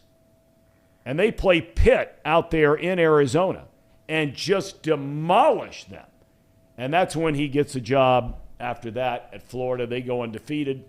And I think they finished at Utah like 5th or something in the country that year in the final rankings. And then off to Florida, and we know what happened from there. So we have lots to talk about. If any of you have anything you'd like us to ask Urban Meyer about tomorrow, please do. We're getting all kinds of comments about my dad talking about the Reds. 20-year season ticket holder, USA veteran. We always salute you. Says he's not going to Reds Fest this year. Yeah, I mean, it's tough. First year it's really been back. Honestly, the Reds fandom is at an all-time low, and I think that there's a small hope that winning will fix it. As we've talked about before, if there's a chance that some of these guys, Ellie De La Cruz, and you get the Morte kid, and you hope that these guys are good, but you never know. Until they get to the big leagues and they prove it, you never know. I just wonder, and this is what I was getting at, I look at guys that are obviously super wealthy, and I don't really know I don't know the dynamics of ownership groups. I don't know how that works, et cetera. But I was looking at Bob Castellini last opening day, right? Not Phil, Bob. And he's up on set. And he's considerably older. He looks, you know, I'm not saying he's on his deathbed or anything like that. No, don't get me wrong. But he's older. And I feel like when you get older, you start to realize and rationalize that death is going to happen at some point, and maybe not the near future, but the future. At what point is Bob think in his mind, or Phil, or someone in that ownership group, it's like, you know what? I would rather die and have less money and be beloved by a bunch of people for bringing some product that I own than just creating wealth. Like, at some point, doesn't that come to your head? Wouldn't you consider, like, you have a special privilege and an opportunity to control and to enrich the lives of millions, quite frankly, but thousands of people, certainly within your community, within Cincinnati, a place that you live. I would just think at some point you realize, you know what if I die with $500 million instead of $700 million in my bank? Is it worth it? I mean, I know it's easy for me as a peasant to sit here and say that, but I'm just wondering, at what point does that mindset, mind shift in that direction? All right. Well, I'm going to play the counter argument to that because here's the thing, right? It's the old chicken and the egg thing. Okay, when it comes to the Reds, I'm so tired of hearing that Cincinnati is a great baseball town. I want to get sick. Oh, you and me both. Okay, because here's the deal. There were years there in 2010, 2012, 2013, 2014. There was 3 years ago when they went out and they brought in Moustakas and they made the deal for Trevor Bauer and they did all of these things. Castellanos, yep. Castellanos. They spent a ton of money for a market this size. They had a team payroll upwards of $150 million or more, okay? The Reds to this day, Big Red Machine playing in a 55,000-seat stadium, the best team arguably in the history of baseball, okay? And now fast forward to that, 5-year window there, okay, where they had teams, the 12 team, even though Bronson Arroyo, pointed out what he thought the shortcomings were of that team. The bottom line is that was a really good team. They won 95, 97 games, whatever it was. The Reds have never drawn 3 million fans in a season in the history of the franchise. You could count on one hand the number of times the Reds have drawn 2.4 million or more. Okay, so look, I hear you, and I hear a lot of you when you're talking about, not spending the money and why don't they spend more money and all those kinds of things. I'm not going to argue that, okay? But I will say this. If you wonder why, and my dad touched on this a minute ago, if you wonder why the St. Louis Cardinals are able to spend the kind of money that they spend in a very similar size market, the Cardinals can be an 82-win team, and falling out of bed, they're going to draw 3.2 million fans every single year. Every single year. I love that you're on that take. I don't know if you remember this, and we've gotten in literally arguments. You know how we get in this office. I've gotten in red-faced arguments with Reed Mouse about this subject. I don't think it's a baseball town, personally. I also think that in 2012, when they were playing for it all, Game 5 of the NLDS at the time against the Giants, Reed says he can pull up pictures to prove me wrong, et cetera, et cetera. I went to all 3 of those games. That third game, which was on, I believe, it was during a day. They were all day games. They were all day games, but that one was during the week, I believe, regardless. I remember vividly sitting in my seat around the first pitch, and you correct me if you can remember this and be wrong. I'm telling you, half of the upper deck was empty. I don't know about that. Okay.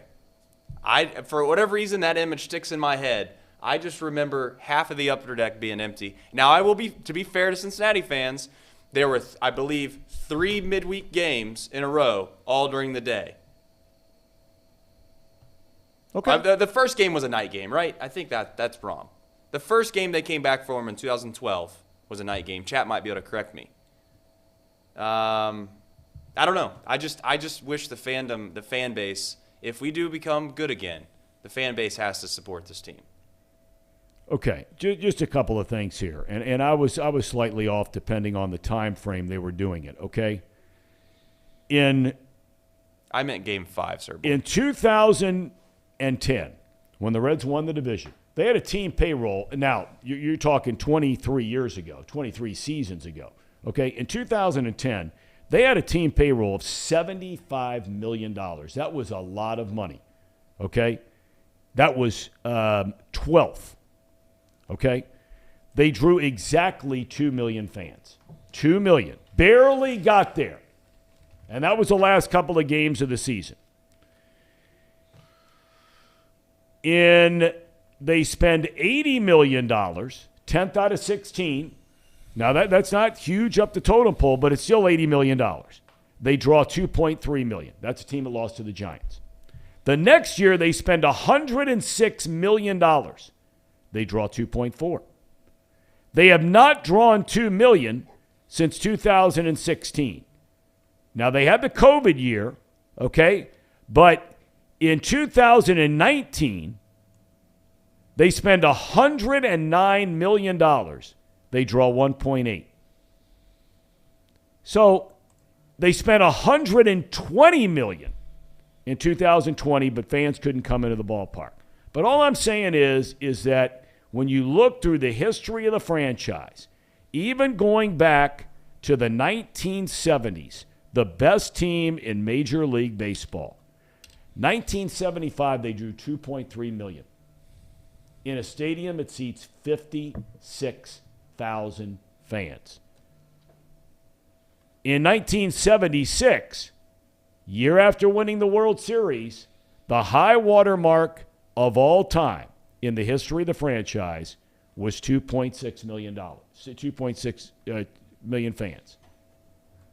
They barely got to 2.5 in 77 on the back of back-to-back World Series championships. So, look, I'm never going to bash fans for not coming to games. I'm not going to tell you how to spend your money. I don't want you to tell me how to spend my money. If you want to spend money to go watch a baseball game, a football game, a movie, whatever you want to do, that's your business, not my business. But before people start pounding ownership, I think, at least baseball ownership, and I'm not here to defend the Castellinis. I mean, they could have given me a chance to get my job back. They didn't do it. It's their decision. They're allowed to make that decision. They're the boss. But if you own the baseball team and you put out the best product you can possibly put out, and the best you're going to do is $2.5 million, that's sobering. Is it not? Yeah. I just wonder. I think it's a combination of a multitude of things, right? You have an ownership group that has decided in small spurts to spend money and try to put on a winning product, like it or not. People can say what they want, but you brought up a great point. The whole COVID year when they brought in Bauer, Castellanos, Moustakas, et cetera, they spent money. And to be fair, we, to a certain extent, won. Now, we didn't win to the level in which we'd hoped, but Moustakas obviously has been a complete and utter bust. Totally. So at some point, you got to then put some of the ownership on the front office. And as much as, I hear good things about Nick Krall, personally, I'm still waiting. The jury's still out, as they say. I'm not so sure I'm all in on him either, just based off some of the decisions that he's made, and Mike Minor's one of them. And maybe he got pressured into doing that because he didn't, the whole Castellanos thing came out. Yep. But I don't know. Maybe I'm just a different cat. But if you're Nick Krall at some point, I know you've worked your whole life to get that position, but if you don't think that you're being fairly, not compensated is the right word, but you're not given a fair chance to do your job appropriately, at some point you walk into that office and say, I'm either going to get this or I'm not, and I'm out of here. Now, I know that's crazy to say, but that's kind of the mindset I would like to see some folks take down there at Great American Ballpark. If I can't do my job the way that I think I should do it, that's fine. I'm going to pack my bags and I'm going to leave. Well, but there are only 32 of those. I understand that, but at some point, like I said, how much money does one need to make before you just realize that this just isn't worth it? Well, this is GM money, though. Yes. I mean, that guy's got, young kids at home, and he's been waiting his whole life making peanuts in baseball ops. Correct. And now he's one of 32 guys on the planet, right? He's got to make his money while he can make it. And there lies the issue of corporate America, though. All right, we're going to take a break, and then we're back with Tracy Jones. We'll pick up this conversation with Tracy when we come back. At United Dairy Farmers, we've perfected freshness in our family bakery, where we use only the finest ingredients, like thick, high-quality glazes on our signature donuts, before delivering them fresh from bakery to store every day. UDF, made for you. If your AC or furnace is struggling, turn to the experts at Bartell's Heating and Cooling. Their certified technicians get the job done right the first time, and if you need a new unit, Bartell's will give you upfront pricing with no hidden fees. Plus, ask about Bartell's 0% interest financing for 60 months. Learn more at bartellsheatingandcooling.com. Bartell's Heating and Cooling, for a comfortable way of life. Eli's Sports Bar and Grill, proudly sponsoring high school football with 3 locations in Mason, Liberty Township, and Ross, Ohio. Our 10-foot screens guarantee a great view from every seat in the house. Eli's Sports Bar and Grill, the best place in Cincinnati for sports, food, and fun.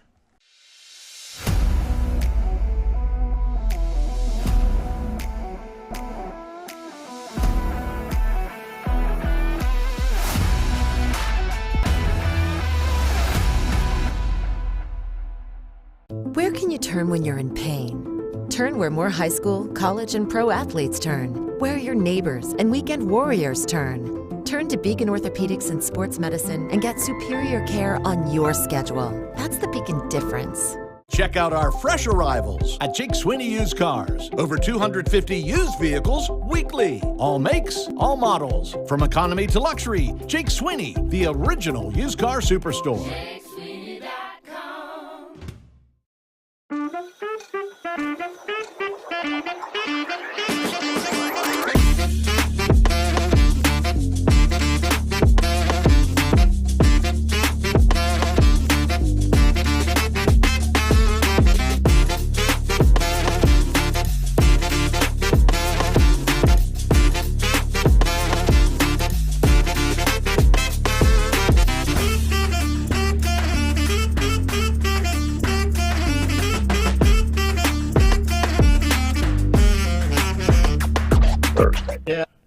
That was a long time ago. It was a long time ago. You guys really like to hit me here, don't you?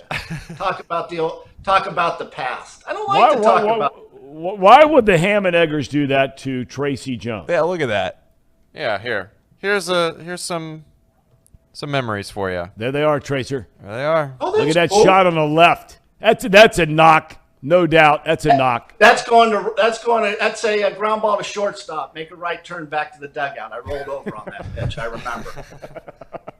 For the audience, it's not exactly a set in stone. Like, this is what they're going to be the whole year. Teams move up and down based off of how they perform. Right? Oh, if there's one thing we know about the stink list, it is that it is a fluid situation. It is a fluid situation. Very reactionary. And if next time who is that Trace guy? What? Who is that Trace guy? He's like a legend. We're scared of this guy on Twitter. Trace Have you Fowler? heard about him? Our boss? He's the boss around here, Zim. Hey, this guy has come into our Twitter community. All right, welcome back to Off the Bench, presented by United Dairy Farmers. We call it the best 30 minutes of television. Comes your way twice a week, Tuesdays and Thursdays at 11:30. Although we will not be joined by Tracy Jones this Thursday because it is, of course, Thanksgiving. And we're going to ask you a little bit later on, Tracer, all the things you have to be thankful for. Now, look, I can't tell where you are today. Are you still in Florida? No. We've started our trip north. We're in Gulf Shores, Alabama, at a Red Roof Inn. Please don't tell anyone that I stay at a Red Roof Inn. It was all because of the dog. They got coffee makers in this room, believe it or not. I have no issues with the Red Roof Inn. I've stayed in a number of them in my life, and I have no problem at all. On a serious note, I hear Gulf Shores, Alabama is a nice place. It's right on the Gulf, right? I mean, the beach and everything out there. Right on the Gulf. It's very, very nice. There's not many people right now, but you can see where it's pretty touristy. You know how, and Danae says, hey, let's take a trip down the Gulf, right? And she says, I think it'll be nice. She says, I think it'll be like Highway 1 in California. You know how you take it from San Francisco, Big Sur, Santa Barbara, Los Angeles and all the way to San Diego. She says, I think it'll be that nice. Let me tell you, it's not that nice, but it's not bad. It's all in all, it's pretty good. Hey, if Trace is there, or can you leave a message for him? Because my wife... He's here. Hold on. He's right here. Trace Fowler's sitting right here. Go ahead, Tracy. You can direct this right to the man. Trace, my wife came to me this morning, and because we're doing so much traveling, she wants to do a travel and leisure show on Chatterbox. Is there any chance of us doing a show on Chatterbox Travel and Leisure? And Tom, do me a favor. Please don't tell your dad about this, because he and Amanda will jump all over it and steal our thunder. Please, let's just keep it between us. Trace? Anything for you, Tracy. If you think that you can direct that, produce it, send it over to us, we'll get it on the internet. What do you think about that?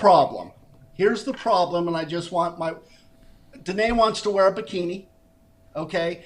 I think, well, she's got that overflow like a muffin top a little bit, but she's double nickels. You know, I think she looks pretty good. I think she's sexy. She wants to wear a bikini. Here's the problem, okay? She wants me to wear a Speedo. My God, guys, I haven't worn a Speedo since the early 80s. I don't know if I can handle that. Do you know how tough it is to wear? Did you just say the early 80s? So, like, back in the days when when you were in spring training with the Reds, back in the old Tampa, Florida days, and, you know, that kind of thing, you were walking around in your 20s in a Speedo? No way that's true. Absolutely. You got to be confident in your body. I got to tell you a story about the Speedo, real quick story. You know, when I went, like, I'd go to the beach in Manhattan Beach, or I'd go to Malibu and I'd wear my Speedo, and everybody wore a Speedo. My best friend, Kook, he was he was hung like a field mouse. So he comes to me one day, says, Trace, I'm going to go to the beach today. I says, okay. He says, I'm going to wear a Speedo. I said, Kook, you sure you want to go there? He says, yeah. I says, well, don't forget to bring a banana. So all of a sudden, he says, so you need that banana for your Speedo. So all of a sudden, I see Kook at the beach, and I look at him, and I go, Kook, where's your banana? He turns around, he put the banana in the back, not in the front, Tom. Who does that? People made fun of him for years. Tracy, I'm having a hard time believing that you wore a Speedo because, I mean, you were nicknamed the tripod for a reason. There's no way that you wore a Speedo with a nickname like that. You're missing the point. I didn't have to put a banana in the front. I didn't have to do that. But Kook did. But that poor bastard puts it in the back. I said, Kook, it goes in the front of the Speedo, not in the back. Was he the valedictorian of your graduating class? No. He's it's a rather sad story. He lives out in North Dakota on a farm. All he has is his animals. Never, ever dated. And he has animals. His one animal is a gerbil. His name is Stinky. And he's a very neat animal. You gotta have gerbils are very cool, Tom. You ever seen them?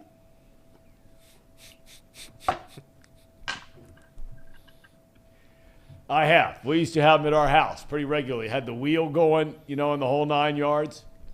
It was fun to watch them. Yeah, that was a hamster, not a well, gerbil. You can have hamsters, gerbil. It doesn't make any difference. We were having a conversation before you joined in. You know, Tracy, that old chicken and the egg thing, okay, about life in general, but in this case, we're talking about sports.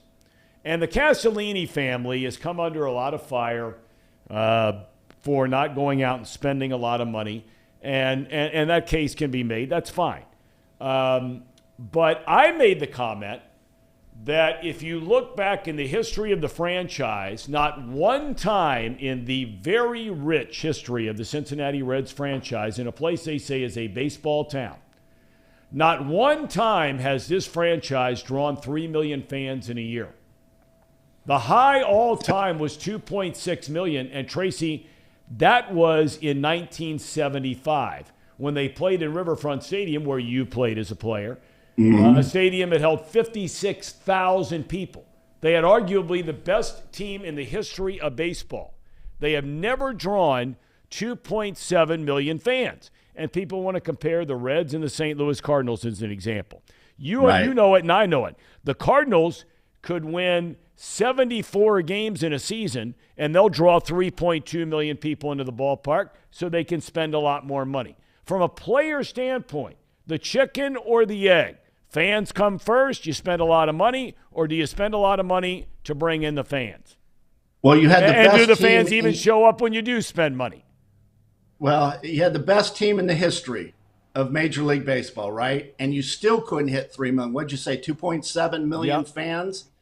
I mean, I used to say this on Extra Innings. What the hell do you people in Cincinnati have to do than, go to a baseball game, right? What are you going to do, go to Get-A Fest? I mean, you would think you'd have 3.2 million going to Reds games. I think it's disappointing. They talk about Cincinnati and being a baseball town. I cannot disagree with you more because I've seen some pretty decent teams and they don't draw at all. I mean, I've been to games where you play the Pirates or the Brewers and there's, 8,000 fans. Hell, the team in Las Vegas, AAA, draws more than the Cincinnati Reds. It's very sad, and I don't know the direction of this organization's going in, but just to be spending money, it doesn't make sense to me. Here's how you do it. There's a formula. You build up your farm system. When those guys get ready, then you filter in some high-end free agents, maybe a pitcher, maybe a position ball players. Look at what the Marlins have done. Marlins have done it, Tom, correct me if I'm wrong, twice. They've made runs. Yes, so well, they've won formula, 2 World Series. But Yep. you've had the Florida Marlins, now the Miami Marlins. You've had the Marlins. It started in 1993. They joined the league the same year the Colorado Rockies did. You had the Tampa Bay Rays and the Arizona Diamondbacks come into Major League Baseball in 1998. Of those 4 teams, expansion teams, the most recent expansion teams in baseball. So Marlins, they've won 2 World Series, right? Right. This is since the Reds won their last World Series, since they last played in the World Series. Okay, the Marlins have won 2 of them. The Rockies have played in the World Series. The Diamondbacks have played and won a World Series. The Tampa Bay Rays have played in the World Series but not won the World Series. Right. I want to finish up a couple of other things here about attendance real quick, okay? And this wasn't the Castellini family at the time, but I'm just going back to the whole argument about whether Cincinnati is a baseball town. The year the team won the World Series in 1990, they had the 4th highest payroll in the National League, okay? So you're talking about New York, L.A., right? St. Louis, right on down the line. Yep. They won the World Series. They drew 2.4 million. Now, normally, when you win a World Series, you see an enormous bump in attendance the following year, right? Off the heels of winning a World Series, okay? In 1991, they had the 3rd highest payroll in the National League, behind only the Mets and the Dodgers. They drew fewer fans in 91 than they did in 1990. They drew 2.3 million. Go back even a little further. One of the best Reds teams that I can remember. Now, some will say this is because of the strike, okay? But in 1994, Davey Johnson comes to town. The team wins, and then you have the strike, shuts it down. They come back the following year. A lot of people all bent out of shape about the strike, and I understand that. They have the 6th highest payroll in Major League Baseball. They draw 1.8 million fans. 1.8. Okay, can I throw something out? And I'm not saying this is the reason, but you got to think about it. Do you ever think about that fans stay home because they listen to your dad and Joe Nuxall back in those days? Well, look, Tracy, I'm not. There may be something to that, but Tom, come on, Tracy. They had Jack Buck. They had Jack Buck in St. Louis. Okay, they had Vince. Now Los Angeles, a different animal. I'm gonna stay with a similar market here. Okay, Jack Buck. Okay. One of the most legendary announcers, like my dad, like Scully, like Harry Carey, like some others. Okay, they have some of the most legendary announcers in baseball. You can sit there and listen to the radio on your headset sitting in the stands. Right, but you still had that delay, and that was a problem. Although your dad really mastered that. He just delayed his call 5 seconds. He had to work on that in the offseason. What do you think the problem is, Tom? Because I'm not sure I know. I think it's people's spending habits in the Midwest. I mean, look at Cleveland. Remember Cleveland used to sell out every single game? I think they have the record, don't they? Or the Dayton Dragons, I think, have the record. And then all of a sudden, even this year, they had terrible attendance, and they had a great, great year. I don't know. Maybe that's a Midwest, but you'll throw it back at St. Louis, right? Well, look at how they draw. I don't know. I can't understand the Cleveland thing. I just think that whatever they're doing in Cleveland, especially when it comes to their minor league system producing pitchers, and look, part of the blame here is on the developmental side. Okay? Absolutely. Absolutely. I mean, there's no doubt about it, because for whatever reason, the Cardinals aren't spending any more money on their minor league teams than the Reds are spending on their minor league teams. Okay? I mean, I don't know if they're paying coaches more or whatever the case may be. You tell me. But it seems like... Let me educate you people. Please. Okay? I'm going to really be serious here. No joking around, serious. Okay. It's all about player development. Yep. Let me give you some examples. Okay? When I was coming up, okay, our instructional ball team. The instructional ball team is where you take your top players in every organization and you play against other organizations in the fall, right? It's called instructional ball, and I don't even know if they have it anymore. Let me listen to this team, Tom. Are you ready? Yep. Our catcher was Joe Oliver. Our first baseman was Lloyd McClendon. Our second baseman was Jeff Treadway. Here we go. Larkin and Stillwell were the shortstops. Chris Sabin, the all-time pinch hitter, Lenny Harris, was our third baseman. In left field was Cal Daniels, Eric Davis, Paul O'Neill, Tracy Jones. All of us. And when we played in instructional ball, none of us had reached AA. Let me give you some pictures. Tom Browning, Rob Dibble, Norm Charlton, John Franco, who came over in a trade. I mean, those are some of the Jeff Montgomery, who Pete Rose never liked and traded him. I mean, that's someone you build, right? That's an organization. And 2 or 3 years later, you win the World Series. So it starts with the minor leagues and the talent down there. But, Tom, we would play against other organizations and beat the crap out of them.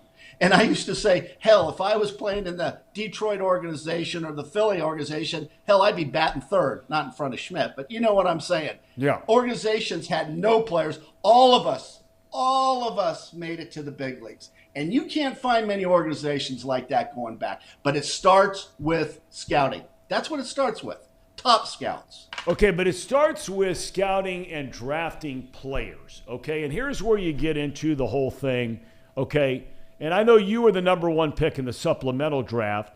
Right. But you go back and look, the world is filled with teams that had the top 2 or 3 pick, and they were able to get the Barry Larkins or the Tracy Jones or the Ken Griffey Juniors or whoever it might be. But it's also filled with guys that you missed on.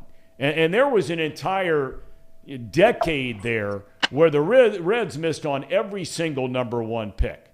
I mean, they're drafting guy, and that guy, and this guy gets hurt, and that guy gets hurt. You can't blame the guys that get hurt, but you know what I'm saying.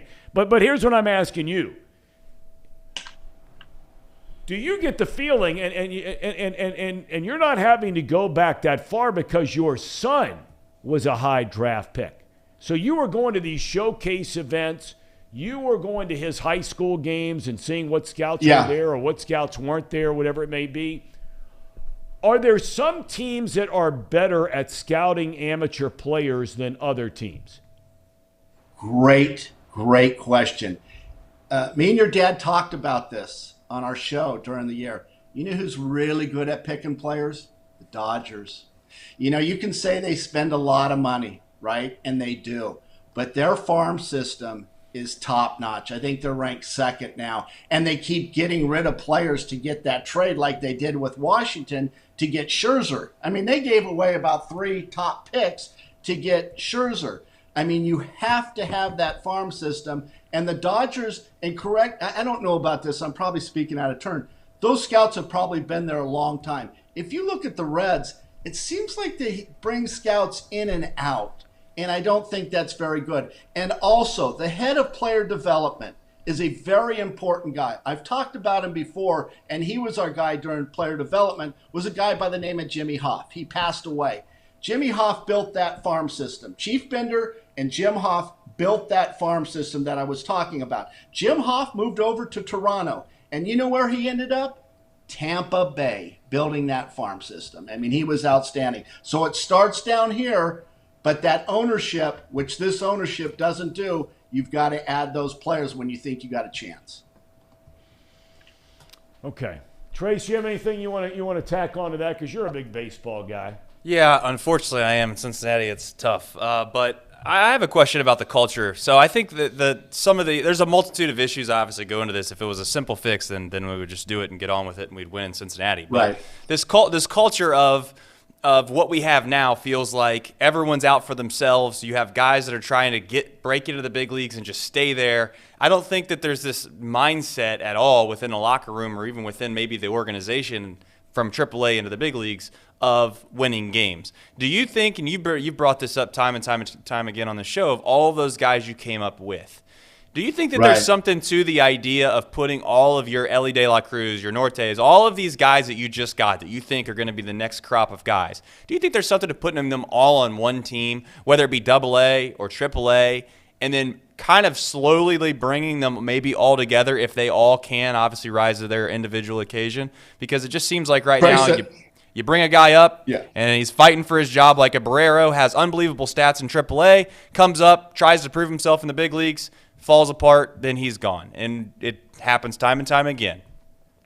But you know what, Trace? We had that, and I can only speak for the Reds because, you know, our outfield in Denver was me and Cal Daniels, Eric Davis, and Paul O'Neill. The third baseman was a guy by the name of Chris Sable. Our shortstop was Barry Larkin. I mean, you start going through, that's a pretty damn good team. And needless to say, we won the league. So we were together. And what was neat about that is I was in competition with other guys, Paul O'Neill and Cal Daniels. I had the utmost respect for those guys. I mean, you look at those guys, they could really, really play. So we would look at each other and go, you know what? We're a lot better than those other players. And it just made for a team and an organization that thought they could win. I won championship playing in A-ball in Tampa. I won in Burlington, Vermont, and I won in Denver. All three divisions, or A-ball, AA, and AAA, we won the championship. So we were used to winning. It took a couple years, but the team won in 1990. It's one of those big things that I really regret not being part of. It's kind of sad because I remember watching them win the World Series and Todd Benzinger catching the last out. I was in West Palm Beach. I said, boy, I wish I was there because playing with all those guys, I was happy for them. All right, Tracy, before I let you go today, it has been pointed out by dozens and dozens and dozens of people in our chat that as you are sitting there in the Red Roof Inn, Gulf Shores, Alabama, many people are pointing out, said, there's 2 beds in that room. There's 2 double beds. Boy, your in that room. Jim wants to know, said it kind of reminds me of Mr. and Mrs. Wilson on Dennis the Menace. There are a lot of people wondering, what's going on down there. Because you've been very hard on Danae on this program. I mean, you have worn her out when it comes to her choice of Well, I wasn't wearing her out, accommodations no. on places where you guys have been staying, whether it was down in Mexico. Right. I think you referred to that 6-star resort as a dump. And then you went on to say that the house you rented down on the Gulf side of Florida here the last couple of weeks was also a dump. Anything you want to share, or would you just rather stay away from that topic? No, we were catching a situation. There's no doubt about it. But, Casey, this is what you have to look forward to when you're married for 13 years. You see that? No action, no, pulling no wool, and then going back, pulling no wool. So 13 years of marriage, that's what it gets you. 2 separate queen beds. And you know who Tucker slept with last night? Danae. I'm all by myself, and don't think I'm not going to go to that Taylor Swift concert and get me some phone numbers so I can get a Mrs. Jones number 3, because I will. I ain't messing around. Casey, do you guys in your new crib that you moved into, do you have a pair of double beds? We do not. You don't?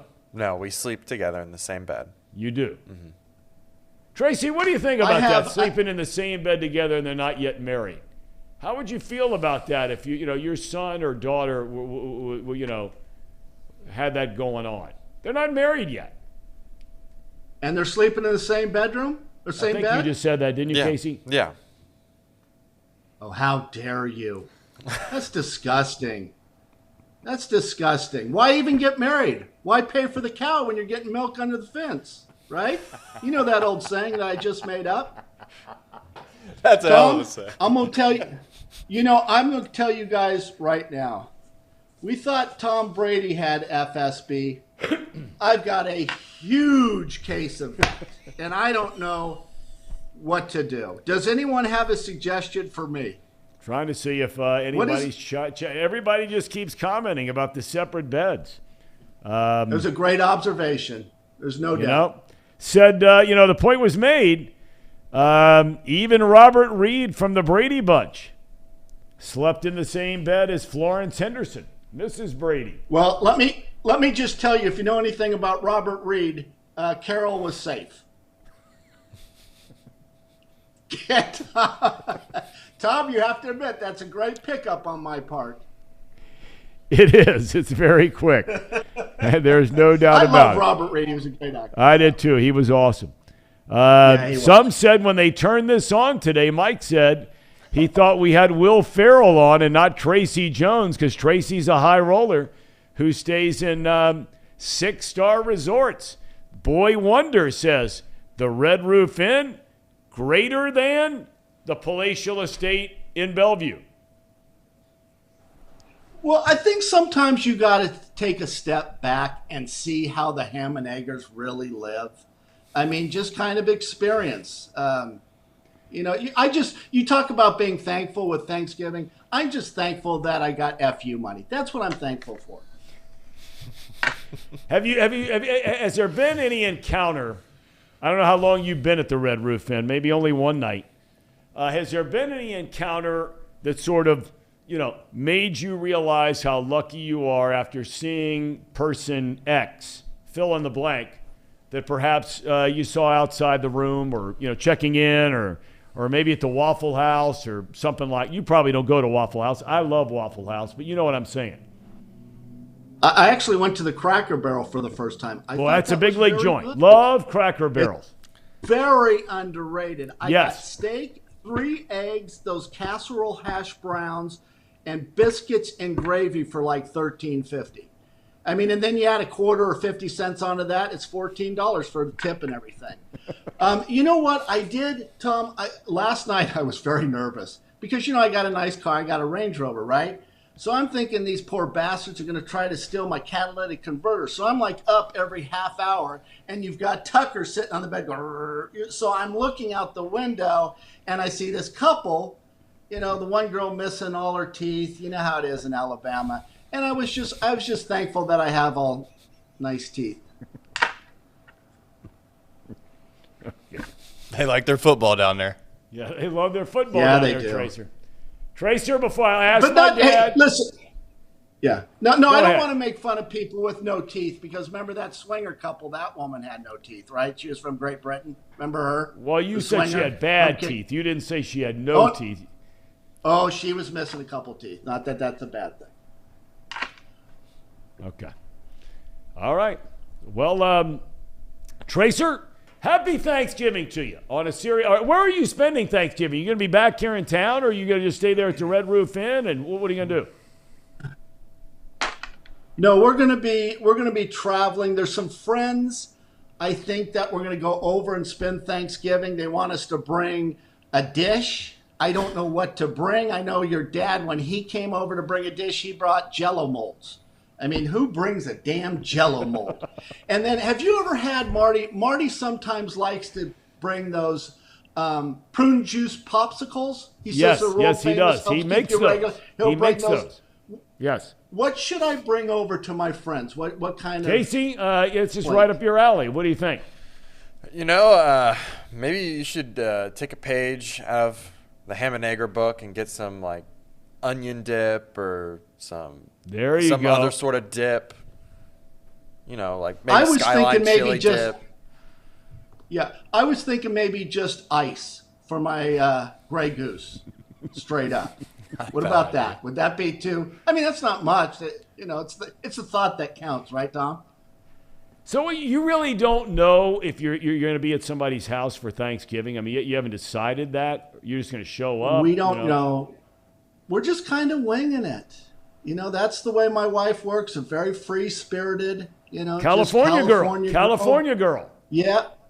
She doesn't like structure. Bit of a swinger. She likes she likes two separate beds. She's a different girl. She really is. But I love her. She's very, very nice. I don't know about that Travel and Leisure to see her in a bikini. I mean, at double nickels and a little bit of overhang, muffin top, I'm not sure. Now, I'll be just fine in that Speedo. Remember, Casey, Trace, banana in the front, not in the back with the Speedo. I think I'm going to pass on the Speedo. Don't forget that, Case. I won't forget. Are you going somewhere warm on your honeymoon? We're still trying to figure that one out. Okay. But I think we were originally going to go to Europe. That plan kind of didn't backfire. We just had a different circumstance. It was over your head. But, yeah. I mean, we thought we were going to go there for pennies, but ended up not being the case. Okay. That deal fell through. But what we're about figuring it out. A night? Yeah, what about a night just at the Grey Wolf Lodge there in Mason? That might be just a good starting point. I think they've got an Outback there off the exit. They do. I think that would be good. They do. Right, Tom? Yes, they do. That's right up there in Mason. That's where you live, Casey. Yeah, it's right down that's the right road. There. It's right down the road. Where did you go, Tom, on your honeymoon? We went to Bora Bora. You rich son of a gun. I brought a dog back, Tracy, on that trip. I brought a dog home from that trip. Okay, so that blind dog. Well, no, that's another dog. But this one's since passed, Bora. But she, God rest her soul, she lived a long time, and that was the highlight of the. It all pretty much went south right after getting off the plane. After that, but all good. What with the relationship or the dog? More the relationship. The dog was fine. Tracy, enjoy the Red Roof Inn. Happy Thanksgiving. All right, boys. All right, so I'll see you guys next Tuesday. So safe travels. By the way, in 2 weeks, I'm going to Mariner Fest. I know I wasn't invited to Reds Fest, but when you play for 5 major league teams, you get invited. I'm going to Mariner Fest. I'm actually going to the meet and greet. They're going to have Bill Gates. Who's the guy from Amazon? Bezos, and I think Warren Buffett's going to show up for the meet and greet. Very excited about that. Mariners Fest. Yeah, isn't Tracy Jones going to that too? Tracy Jones is going. I'm very excited. And you know what's crazy, guys, and I'll end on this, is, here you have Randy Johnson and Ken Griffey Jr. and Edgar Martinez and all these guys. A-Rod. And what do people want to talk to me about? My fight. The longest fight in baseball history. Trace, what was it like to start that fight? 22 minutes. That's all people want to talk about, Tom, is my fight. Come on. Means you're a gamer, Trace. It doesn't matter. Yeah, it makes me feel good, though. Still remembered in Seattle, only played one season. And they asked me back. Here I play for the Reds, 3 years with the Reds, 20 years doing extra innings, and don't even get an invite to Reds Fest. How about that, Tom? You like that? That's not good. No, that is not good. I mean, that's just not good. All right, Tracer. Happy Thanksgiving to you, my friend. All right, happy Thanksgiving. You guys take care of yourself now. Have a good time. You too. Safe travels back to Bellevue, Kentucky. The Tracer. It's a great point about Reds Fest. You know, I almost fell out of my chair when he said that, Trace, last week. He's obviously... Tracy comes on here, and he obviously has fun from time to time, but you can tell by the manner in which he jokes about that bothers him a little bit. It would bother me. It bothers him a little bit. I don't know what that's about. I don't know. Who knows, man? I don't know what it's about either. I have no idea. I'm not privy to that information. Right. Brandon Phillips made the comment the other day that he might crash Reds Fest. Did you see that story? Does that mean that he wasn't That's what we got to find that out. There's no way Brandon Phillips was not invited to Reds. He's one of the most popular players in the history of the franchise. If Brandon Phillips wasn't invited to Reds Fest, then somebody dropped the whole entire piece of paper they were supposed to send out all of the invitations to, and they forgot to invite all of them. And maybe we can formulate the argument that Tracy Jones was on the same list as Brandon Phillips, and it slipped through the cracks. I can promise you that Brandon Phillips was invited, but the Tracy Jones thing, I just for the life of me, I can't understand it. All right, do we have a cherry on top or no today? We do. We do. All right. Well, please help me tee it up for us. So we had a situation, as we know, a couple months ago. We started off with something called the Bearcat Bash, which changed to the Bash for various reasons, really one reason. But that said, there was a personality from Barstool named Dana Beers that went on this kind of a little weird, if we're being honest, but a little unique situation where he's probably, 30, 31 years old. Did not have a college fandom similar to Casey. But unlike Casey, he didn't use the wheel. He went around and did official visits to 5 or 6 different colleges to try to pick his fandom. Really? And it kind of blew up a little bit on inside the internet with him going on these visits and him putting them out just like he's in high school, right? Like the exact same idea. Okay. He'd go and tailgate, party, then he'd kind of give a little bit of a recap, and he made his decision yesterday on where he was going to spend the rest of his life's fandom with a school. UC was a part of that list, and UC won.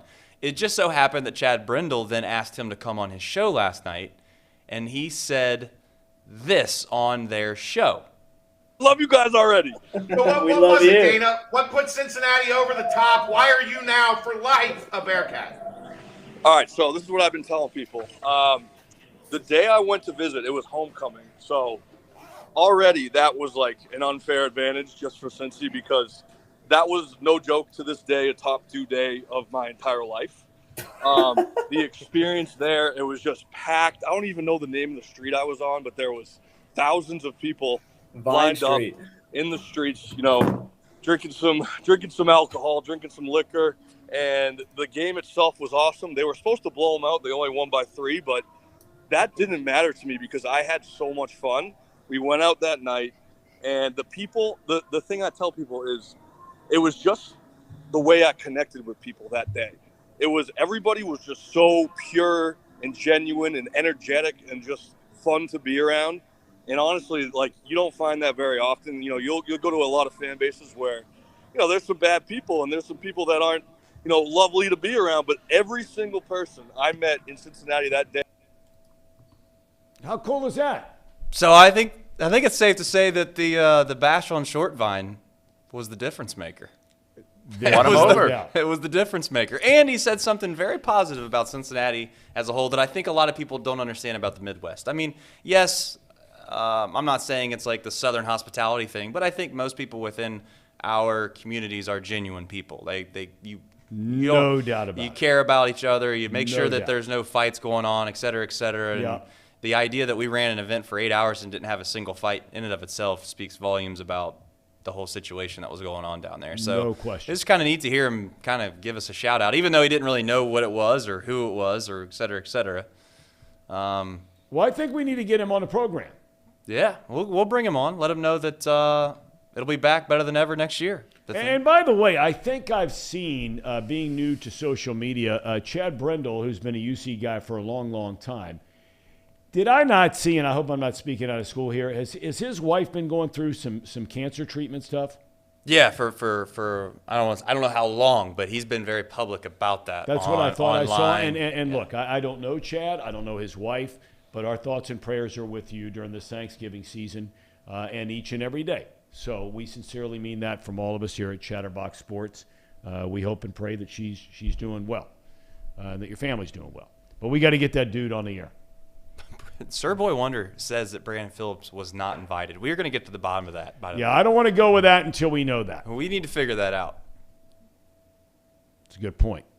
Let's make sure that he was invited. If he wasn't invited, we have some real problems. Well, we will look into that. I can look into that, and we'll see how it goes.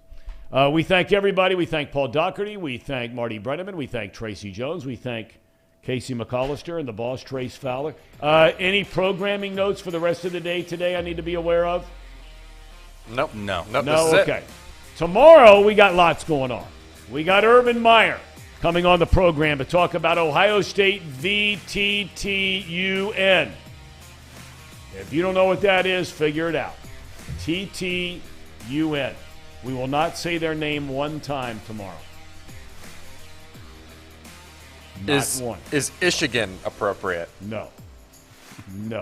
And no blue allowed in this studio tomorrow with Urban coming in, so you two better figure something out. We'll see you tomorrow.